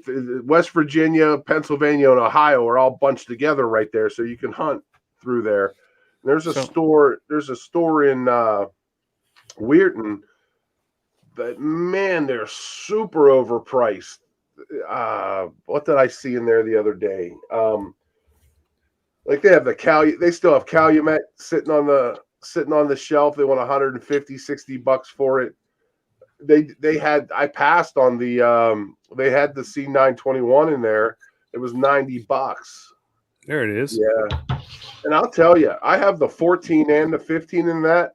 I'm not buying this year's batch unless someone tells me it's. I like the 14. It beat the 15 for me. I agree. Then I have the Sam Houston too, and yeah, I turned on the Sam Houston. Hey, Todd loved this year's Sam Houston. I was not a fan. I have the Maryland batch of Sam Houston. I have the Pennsylvania batch, but I haven't opened it yet. But that Maryland batch, I think it's the second round, and it's not. No, it's not good. It's not. I'm not afraid to say it. It's not good. And I paid $150 for this. So what's that? $30 over for it. Yeah. Yeah, Todd bought it, and I was sipping on it. I said, "Yeah, this is not my thing." I think it's grassy. It's that wet hay. I get a lot of that, and it's Barton juice. And I got that foolproof Barton sitting there, and a bottled and bond behind, or a single barrel behind it. And I've had the bottled and bond.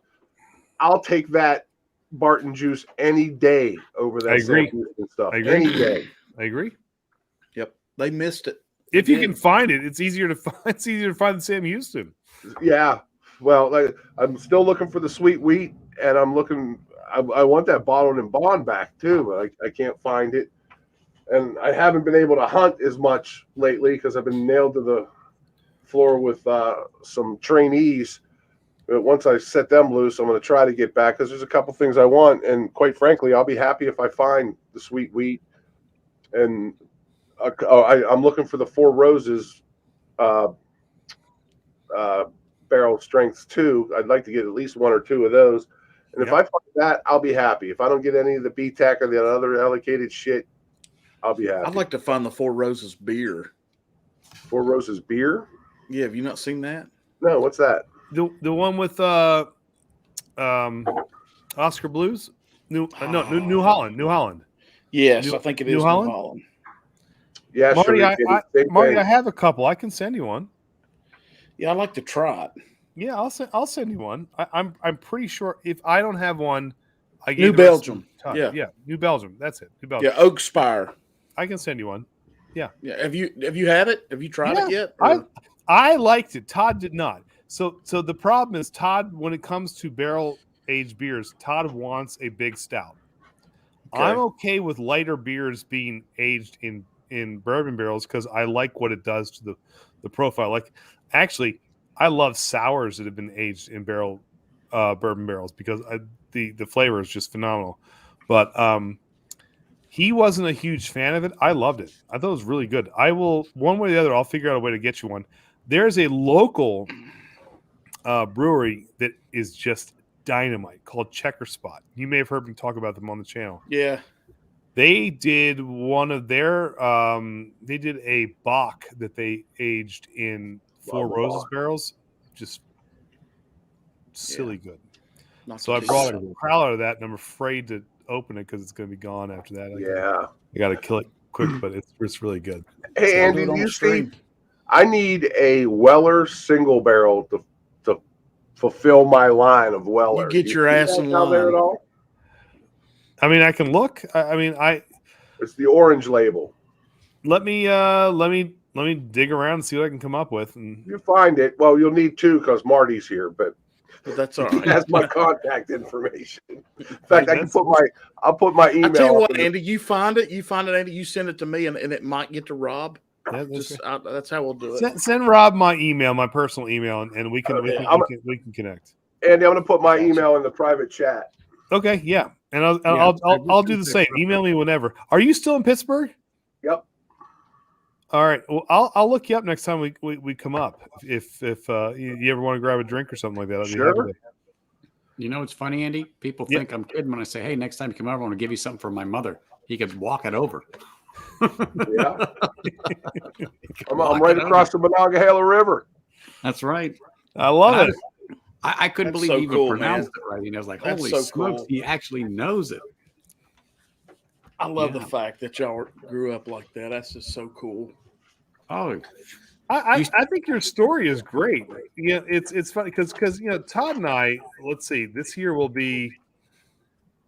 We were playing big blocks together in kindergarten. So Todd and I go back a long time, and we have known each other forever.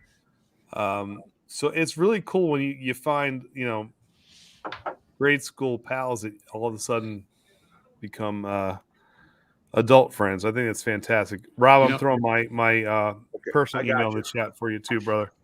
When I say to Rob, when's the last time you were at Juilliard's? He know where that is. It doesn't exist now. It's something else. Great shot. Yeah, but if he said to me, "Meet me at Juilliard's," even though they don't call it anymore, I know exactly where he's going. He passed away a long time ago. Now, where in Vegas are you? Are you where? Because I've been out there North Vegas. So you have Las Vegas, North Las Vegas. I'm North Las Vegas. Okay. Is that near the dam? You like it out there? I'm the opposite direction of the dam. Okay, that was close. Do you like it out there? I've been here 24 years. Yeah. Yeah, I haven't shoveled any snow. I brushed it off the car once or twice. Anthony, how'd you end up out there? Did you ever open your mouth, put your foot in it, and chew vigorously? So my wife's a teacher. And believe it or not, she was teaching in our hometown. All right. And just could not find an actual full-time position.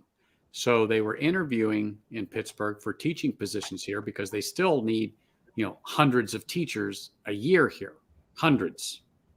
And I was working for UPMC and I was on graveyard.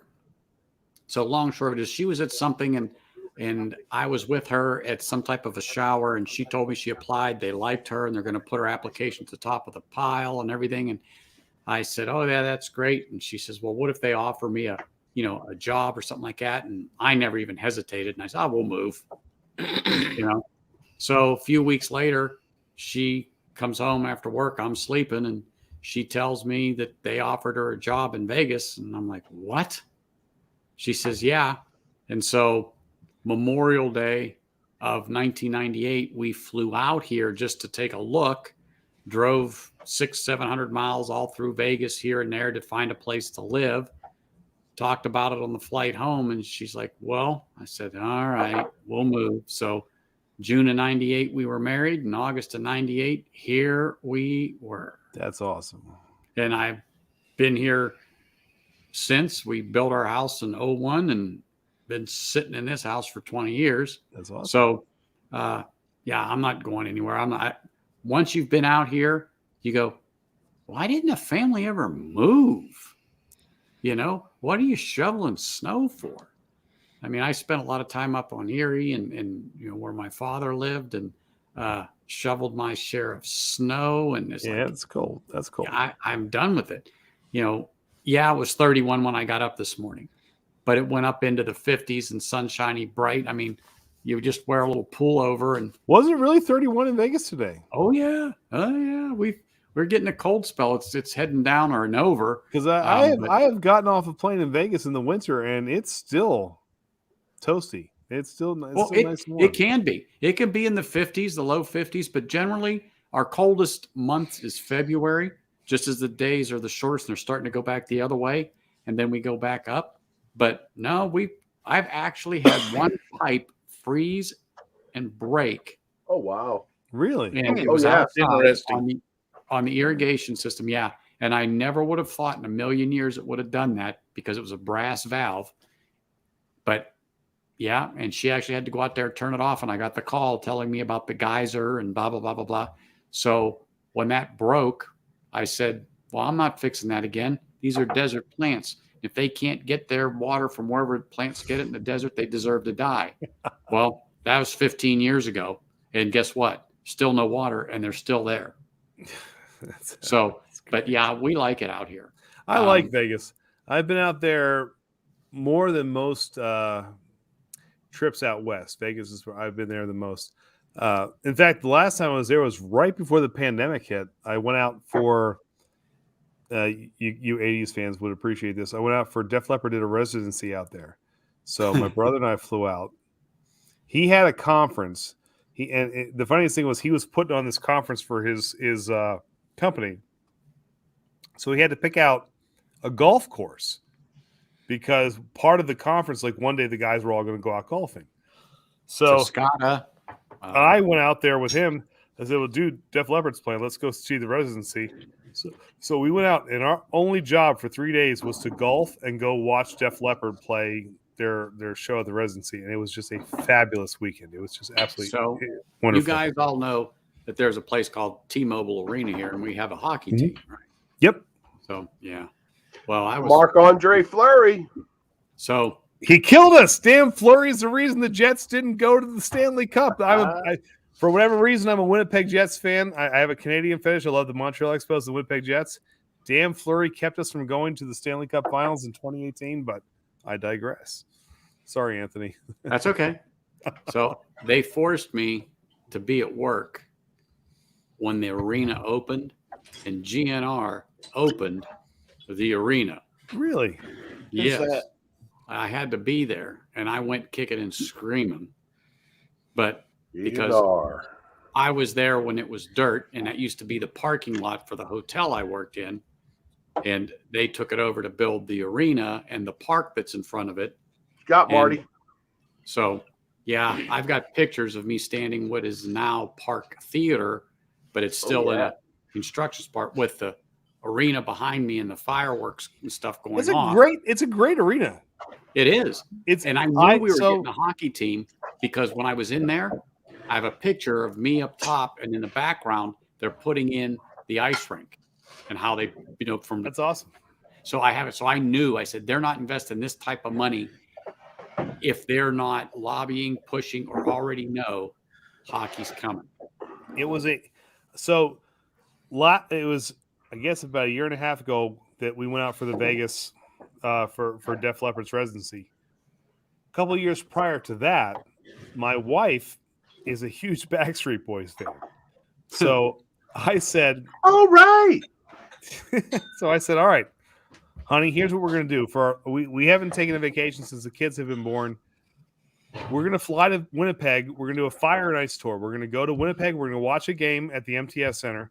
Then we'll fly from Winnipeg to Vegas, direct flight, and we'll see the Backstreet Boys play, and then we'll come home. Well, the bloody travel of getting to Winnipeg is a pain in the ass. It just really is. It's tough. So the week that we had planned to do it, I looked at this calendar and I was like, well, shit, they're playing the Vegas Knights the next week. Let's go that week. We'll see the Backstreet Boys play. 2 nights later, we'll see the Jets and the Vegas Knights play. So, by the way, I'll say it on camera. The Backstreet Boys were very good. We had a good time. But then I gotta go. Sorry, guys. I just lost my man card. But when we went to the Knights game, my God, what a great show they put on. I mean, not only do they have a good hockey team, but it's Vegas. It's still Vegas. It's Vegas. You've got You got fireworks to show, cheerleaders dancing up in the rafters, people having fun. Yeah. It felt like almost like a minor league game because of how they interacted with the fans. But it was NHL. It was awesome. I loved it. I had such a good time. I said, I can't wait to go back. We had a great time. Fabulous. I've got pictures inside there when they were building it. I'm standing in there in different phases, so on and so forth. But they, again, made me come back when they had a soft opening. So different levels of management had to go. So I had to go, and they even told you where to park. So you had to park at Bellagio, or you had to park at that time Mirage. You had to park at MGM, or you had to go to Mandalay Bay and get there. And then what they wanted you to do is tell them, how was that experience? Okay. Or when you went through, when they checked you in, your tickets and everything, and how was the lines and this and that. They were trying to work the bugs out of the system before they actually opened. And again, I went kicking and screaming, but it wasn't bad. We might as well stay here. Live Wire's full. Yeah. They got that new girl. What's her name? Trish. Not Trish. No. Trish is there. The younger Dara? blonde girl. Dara. Yeah, she's there. She's the newscaster. Yeah, Whiskey she'll fill up a Food Dude's stream there. real quick. Schlong's there. Yep. Whiskey Food Dude. I don't know who that kid is in the corner. They're still drinking the fucking eggnog. Well, he's got a lot to drink. Adam's chugging it right now. Well, it's the only way to get rid of it. Good Lord, But- I like eggnog, but I don't know. I never tried any of the alcohol stuff. Oh, the Evan Williams is good. Is it good? Maybe I'll buy I it. think so. I've got, Dad bought everybody last year at Christmas 2 half gallons, and I've got one in the Nice. closet and one outside, keeping cold. Nice. One in the closet. We've got a closet here that has no temperature regulation in the back of the whiskey room, and it's like 50 to 60 degrees. Nice. So that's where I've got all the beer and the Bourbon County Stout sitting out. So yeah, that's where I Okay. keep all that. Marty, you said you didn't need that Bourbon County Stout until after Christmas, right? So if I mail it, Oh yeah, I don't need it now. No, we're good. I can mail I'll it get this you- week if you want it, or No, that's hand okay. deliver it. No, that's okay. No rush. Okay. I've Yeah, got there 2 are some- left and one, and I did one somewhere. So I Andy, still when you might- come back to I Vegas, still might buy that Utopia. Yeah. I'll tell you, stay away from any of the liquor stores within a few miles of the strip. So draw a circle, go about a mile or two. Don't Yeah. touch them with a 10-foot pole. Here's They'll rip the you. thing in Pittsburgh. So I hit all the major players, so to speak. Because see, in Pittsburgh or in Pennsylvania as a whole, there's levels of fine wine and good spirits. Some of them, Pennsylvania's weird. some of them only get your standard offering, white label, old number 7, stuff like. They don't get anything. Boone's Farm. Yeah. They will Unverb. now. They will get some of the higher end scotches, which is weird. But so there's it's called the Premium Collection, and then there's a Chairman Selection for wine, which is usually stuff that's under $30. And then then they have a whole nother. So some of them you walk in, it's almost a freaking dirt floor. The other ones you walk in, it's gold lined wallpaper and marble floors. But lately, and again, in my prime hunting, I'm in 7 or 8 liquor stores a day when I'm out and about because I'm driving by them. So I stop in my area, in my service area. So, but lately, and we were talking about this earlier, I'm kind of starting to look at scotch and things like that because there is nothing here special to be found. The cupboards are bare when you go to the bourbon shelf. You know what though? That's everywhere though, man. Right now, we're finding that that's not uncommon. That people are not getting. I mean, there's shipments delayed. People not getting things in. It's just it's a weird time for hunting. Yeah, because you don't know what's coming, when it's supposed to get there. Larceny, C921. Where the hell is that? Like, there's certain things like I haven't seen the barrel proof larceny ever in Pennsylvania. Been lucky with the Elijah Craigs, but the larceny, nope. And I wanted to tell you, Andy, if you're near Deep Creek, Yeah. Parkview down in Cumberland. Okay. It's a, I don't want to call it a shithole, but it is. Their bourbon is just jammed like in front of a window on this shelf, on that shelf. You walk to the back, there's stuff behind things. You got to like root through the store, but there's sometimes you'll have good finds in there. And then there's a shelf above the register you can look, and then he's marking stuff up. Weller's, even antique is $159 in there, $140. But I got the Jack Daniel's 10-year in there. I got the Rebel 10 in there. Nice. I find McKenna in there for about $50. It's funny, Rob, because sometimes I feel like a lot of these stores, they know so I feel like it doesn't matter. Any town USA, you're going to overpay for Weller's because store owners know Weller's, the name. Yeah. Pappy, they know the name. But there are often times where you see stores that will throw stuff out there and like, I don't know what the hell we just got. I'll just put it up on the shelf.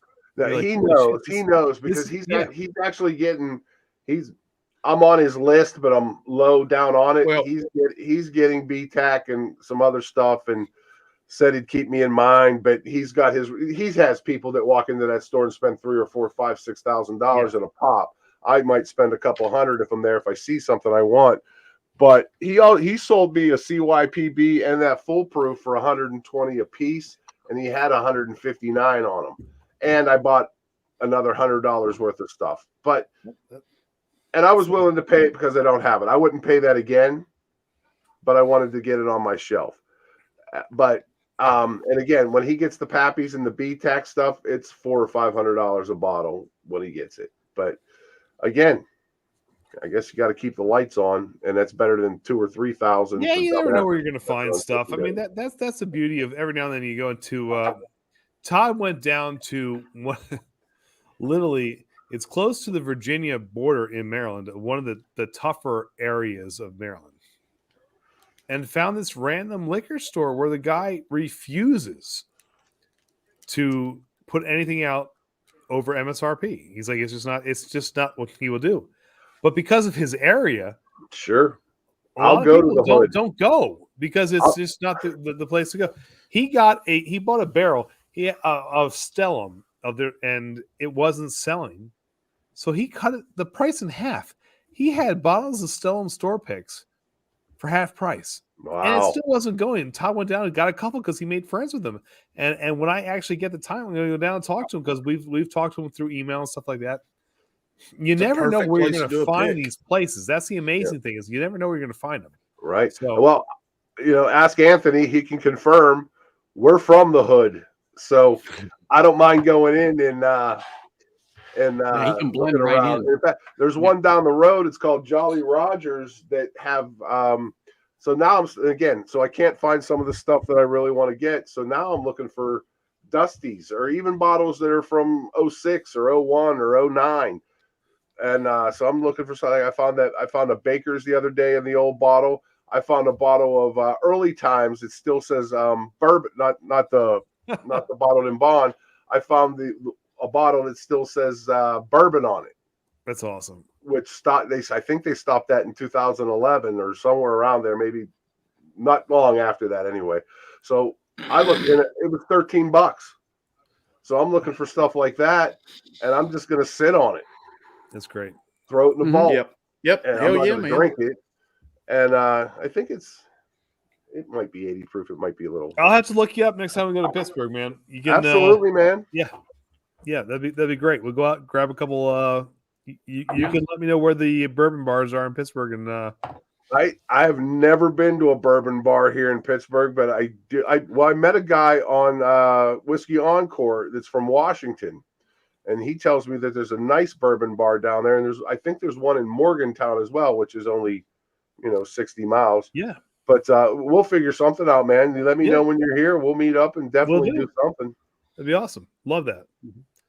Same for when I go to Vegas because I love Vegas. I miss my Vegas. I'm gonna have to get out there soon. So, well, we're getting ready to do. I think we talked about it, Anthony. We're talking about doing a big get together at some point next year. Yeah, around your neck of the woods. 8 or 10 of us coming talking about it, and there's another one too that's circling up to come out this way. Some California contingent and stuff like that. So, well, shit, we could do our own. That's what I was thinking. But I mean, it's just one of those things. Vegas is a big gathering point. Everybody wants to come. Sure here. is. And it's not that we're a big group compared to groups, but there are places to go and places to stay. And, it's just. It's Vegas. That's a great shot. It's Vegas. It's Vegas. Yeah. It's Vegas. Hey, Marty, I might hit you up. I think I'm headed to Bristol in March. Oh, shit, dude. Yeah. 15 minutes. There you go. Yeah, Marty, it's crazy with you, man. I have work out in Tennessee, so I got to go to Johnson City coming up this spring. We'll look up. Yeah, we'll definitely work that out for sure. Yeah. Oh yeah, fun. it's wonderful when you world. when you get people that just show up. Oh my gosh, I'll be here, I'll be there, blah blah blah blah blah, and there you go. But the funny thing is, I'm so anti social media everything. Like I don't have too. Facebook. I don't have. I don't have Twitter. I don't have, I got an Instagram account a long time ago and I haven't posted anything. I don't check it. We just do the one that we have for 21090. Yet I love the whole whiskey community. Like I love this little community of finding friends and talking to people. It's been great because I never saw myself doing anything like this. But me either. But it's fun. It's fun. It really is. And you meet some really good people, which is great. It's fun. I'll tell you something really cool real quick, and it's worked out for every single one of us on here. I have sent something to every one of you three. And the thing is, when we walk into a store now, Rob's talking about hunting. Anthony's talking about, the inner circle inside Vegas, stay away from it.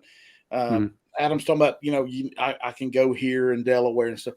The community that we've developed here, when you walk into a store now and you see something, twice MSRP, you can sit there and you can look at the store owner and be like, really?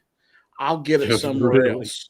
Yeah, I mean, but I mean, really, I can look at them and say, I will get this. Like I saw, there's a store here in town and they're wanting $2.99 for Stag Junior. Oh, cheers. And I'm like, you know what? That's good. I'll get it somewhere else. And they're like, you won't get it around here. And I'm like, you're right. I won't. Cheap. I don't have Maryland.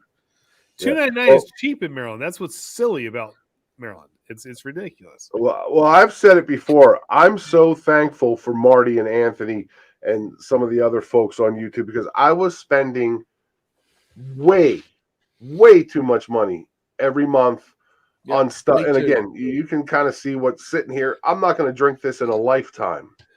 And I was to the point where I got, the FOMO took effect and I got to get it. I don't even have a YouTube channel. And this would not be here. This would not be here if it, and Rob got it for me. I don't care to say it, but this would not be here if it wasn't for YouTube. Right. There's no chance. But I've learned a valuable lesson with, by talking and say, yeah, I went out, I got it. I paid $200 for it. And Marty would just sit there and shake his head, or Anthony would say, no way. And now, I finally learned that it's okay not to have that bottle. Yeah. It's okay. Yeah. Oh, we all say that now. And I got involved with donating and throwing money at stuff. And I think I told Marty the other day, I was in $300 or $400 in 2 or 3 weeks just by getting involved in all this stuff. And I thought, what am I doing? Sure, support those that are good and kind to you and help you. But all the other ones, it just comes to the point where you got to pick and choose where you're going to be. And that's kind of what I'm doing now with Anthony and 21090 and Whiskey Knows. There's a whole lot of other ones out there that I just, and I'm short on time. I'm very, very busy. Agreed. And now I'm just kind of focusing in on those that you can actually feel their sincerity. Yeah. Some of the other ones, part of something, if you're not part of something, if somebody, just human nature makes you want to be part of something, and there's so many that won't let you be part of their channel. And that's why I fell in love with 21090 Todd and Andy and everybody that we support is you're part of it. Yep. You don't even have to be on screen. You can be in chat, but you're still involved. You're still part of it. That's the thing. Well, that's the bottom line. It's funny because we had somebody reach out to us and say, "You guys are pretty cool. If you didn't go up against the Bourbon Junkies, See, you guys I totally disagree. You guys could be huge." And I said, I disagree. To hell with that. Yes. If people are going to watch the Bourbon Junkies and there's 600 people watching that, and they're like, you know what else is on? And they come over to us and we're like, hey, nice to see you. How are you? And we interact with our small little group and they they enjoy it. Then I'm happy to take one or two people from Bourbon Junkies and say, welcome to the family. Let's have fun. And it's not going to enjoy. Great example. Yeah. Great examples. That's how I found Phil from Everything Spicy, Groovy Lava Squirrel Medic. I can name 15 more real quick that I found by staying away from non-channels that keep you involved that I've found from Andy and Todd. I mean, there's a whole nother group. If it was, okay, I can give you a great example. Shane and Storytime Distillery had no idea who 21090 was until we all started collaborating together with Phil on whiskey. Next thing you know, we've got everybody coming over both sides. Everybody's going to Everything Spicy. Everything's at 21090. Everything's here. It's how it works. It's about the involvement. But you know what? There's no way not to step on somebody's toes. That's absolutely right. And what pisses me off, Anthony, is some small group of the whiskey tubers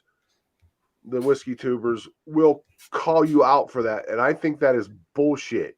How do you not? And there's so many other ones that aren't in the immediate group that stream. The Bourbon Van. Love them.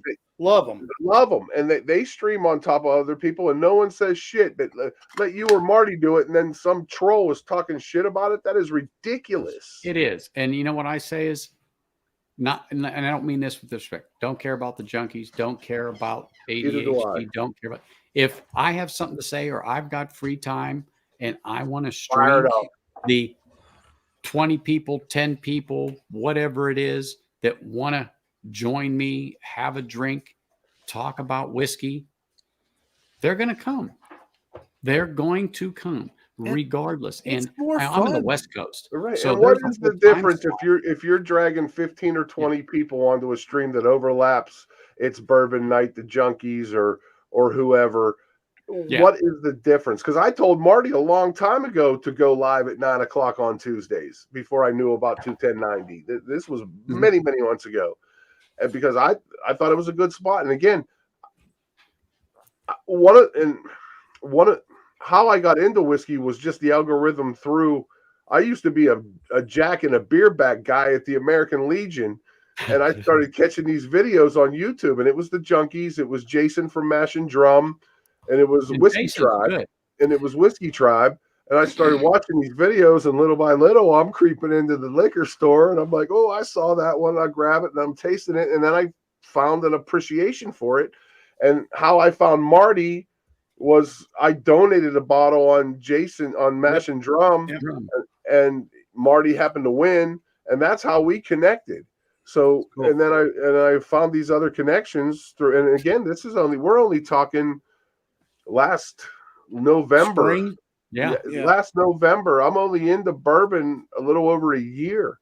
And, and I have found some just decent, good people that, I can sit in my own home, sit here tonight, have a couple pours, be safe, have good conversations Rob, about things. Tell Andy before we go. I mean, I don't mean to laugh because it's kind of what we're talking about. Tell him about the shit deal you went through driving down to Virginia for the B-Tax. Okay, have you heard this story, Andy? This is like a month ago. Yeah, well, it was so bad. Like 2 weeks ago. This is so bad. I'm laughing. I have a friend in Virginia that hooked me up with another guy, and we made it. He had a guy. That's fault number one. He has a guy. Gave me his phone number, and this is a guy that I trust, and known him very, very long time. I used to live in Arlington, Virginia, so that's how I knew this guy. But anyway, we made a deal for $1,500 for a bottle. It was a bottle of William LaRue Weller. It was a bottle of George T. Stagg 20, a foolproof E.H. Taylor. I think there was a Handy in there. There was an Eagle Rare in there, and a Elmer T. I might be missing one. Anyway, $1,500. Look, that's a good haul, all things considered. So I talked to the guy. It would have been. I talked to the guy 3 times. Got it straight. I drive 230 miles to right outside of, well, it wasn't quite Arlington, but it was outside of Manassas, Virginia, somewhere off of 60, so maybe Falls Church or somewhere down in that area. It doesn't matter. It's a place where it takes way too long to get there because of how bad I get there. I got cash money. Guy's got it in his trunk. I pull out my money, get ready to grab this box and throw it in my car. He says $3,000. What? I said, listen, we talked on the phone. He said, I said, what are you doing, man? I talked to you 3 times. I talked to you this morning. No, man, it's $3,000. I said, listen, I drove all the way down here. At least sell me 1 or 2 of these bottles. Let's make a deal. Would not do it. Drove my sorry ass all the way back to Pittsburgh. Well, I stopped in Frederick and a couple other places and swing and a miss on my way home. But unbelievable. That's ridiculous. It's ridiculous. So if he wouldn't have been bigger than me, I'd have probably punched him in the teeth. You should have done it anyway. What the hell? You got the Bill Cowher jaw. Go ahead and give him left hook, man. What the hell? That's ridiculous. Definitely ridiculous. So, and I told Marty and maybe Anthony, I'm so disenchanted at this point with, and I've hooked up with a couple guys in Pennsylvania. We got guys waiting at the door on Monday mornings in Homestead and a couple other places where Blanton's hit or Eagle Rare hits on, or E.H. Taylor small batch hits on a regular basis. They're there at 9:00 morning, buying what they can, flying to the next one, buying what they can, and then they're selling it in the parking lot in Robinson Township for $150 a bottle. Damn. And that's why we can't get what we're looking for, because of these morons. And that sucks, though. That's just, everything about that is wrong, and it just. It is. And so I called my buddy up and I said, hey, so you hooked me up with this guy.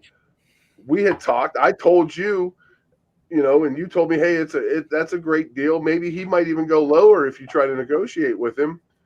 He knows him. And then my buddy, I tried to call him like 4 or 5 times on my way out. He wouldn't even take my call. So finally I got a hold of him. He was like, oh man, I'm sorry. And this and that. Yeah, okay. So I'm almost done with and this isn't a guy that I've been best friends with for all these years. I've just known him through another mutual friend, or actually his cousin.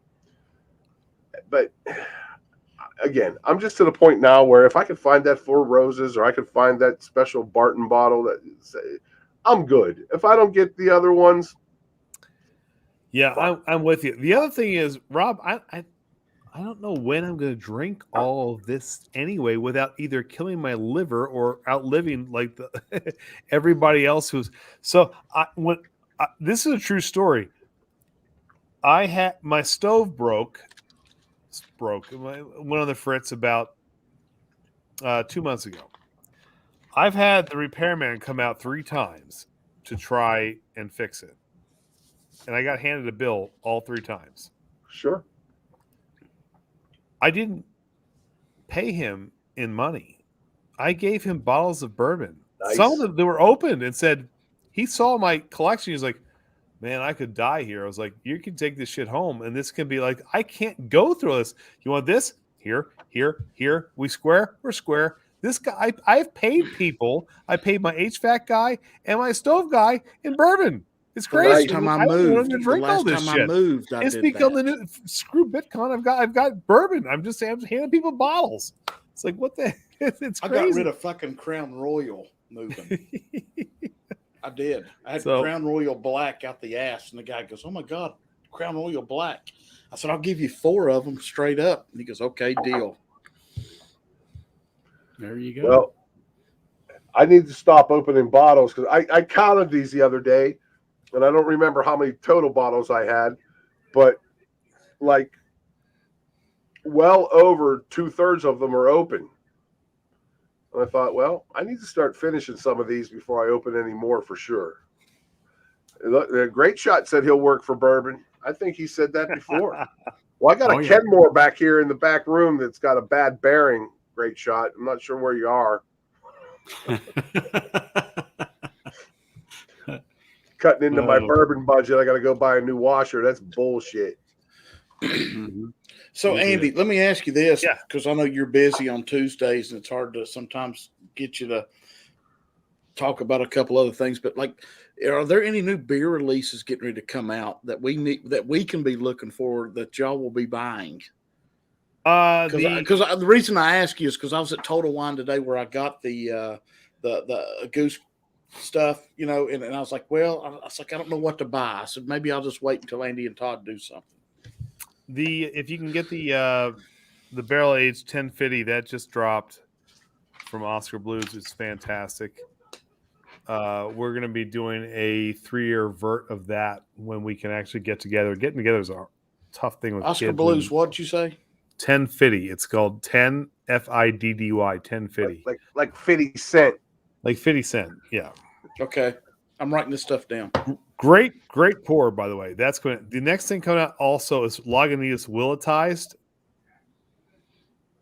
Yes. Yeah. Say that one more time for him. Yeah, slowly. no shit. Spell it. Lagunitas Willetized. It is another barrel-aged stout. I like it because it reminds me of a Def Leppard album, like Adrenalized. It's Willetized, so I like it. I'm partial to it, but it is fantastic, and that's coming out at the end of the month. So 1st of January. Yep, grab that. And actually, Willetized may be the best bourbon barrel aged stout on the market for the price, because you're not going to overpay like you will for Bourbon County Stout. I like BCS, but it's too expensive. Just bottom line, it's too expensive. So those two, get the 1050, get the Willetized from Lagunitas. You're gonna like both of those. Okay. Yep. Perfect. Yeah, because when y'all start doing those online, I want to do it with you. You know. Yeah, come on. No. I mean, I'll be in the background. You come up, Anthony. You should come up too if you ever. I know you work on Tuesdays, but if you're ever free, come up and just hang out with us for a little bit. We'd love to have you on. Oh no, I'm subscribed, so I know when you guys pop on. But I generally work 2 to 10. We're on past 10 enough. We go on at 9. We're on past. We usually there'll go be to an after show too. We're usually on till at least 11. We're usually on 2 hours. So if you want to come on at the end, I'll in the private chat I'll put my email. Email me and just well, actually it's already in the email because it's sent to Rob. So yeah. Just that's the same one. Yep, email me. Okay. Honestly, because like I said, I know Marty, and don't hold that against me. But it's okay. Yeah. Who'd have thought we'd have fallen in love with Marty as fast as we did? But we did. What can I say? Everybody he gave us bourbon.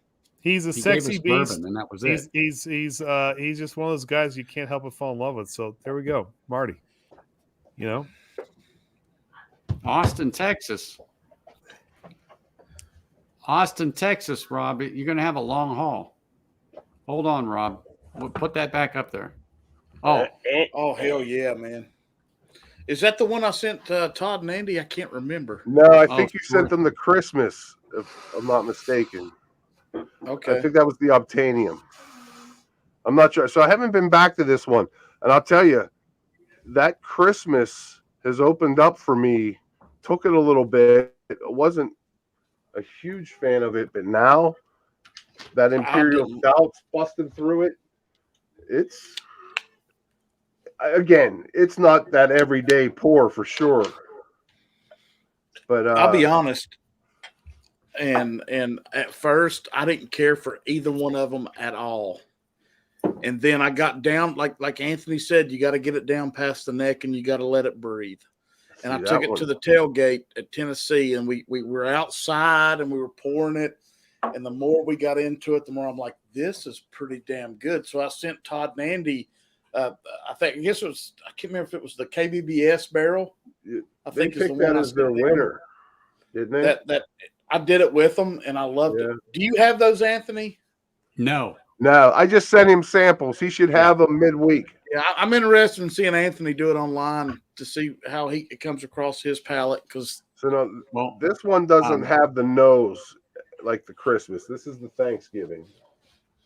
This one gives you a little, almost, man, it's a little sulfury even. Hey, do me a favor. Everyone just sit tight. I'm going to end the stream. We'll take this on the backside and chit-chat a little bit here over it. And, thanks, everybody, for tuning in. Cole George, great shot. Sugar Kitty. Sorry, I missed the ending there. The over-forward nature, you gotta go. So, yeah, no, just sit tight right there. Everyone, thanks for joining us. Great. Don't forget Livewire Whiskey's on right now. Go over there. Visit them a little bit. We'll be all over shortly. But thanks, guys. Still Appreciate full. y'all. Cheers. Merry Christmas, everybody. Merry Christmas. Cheers.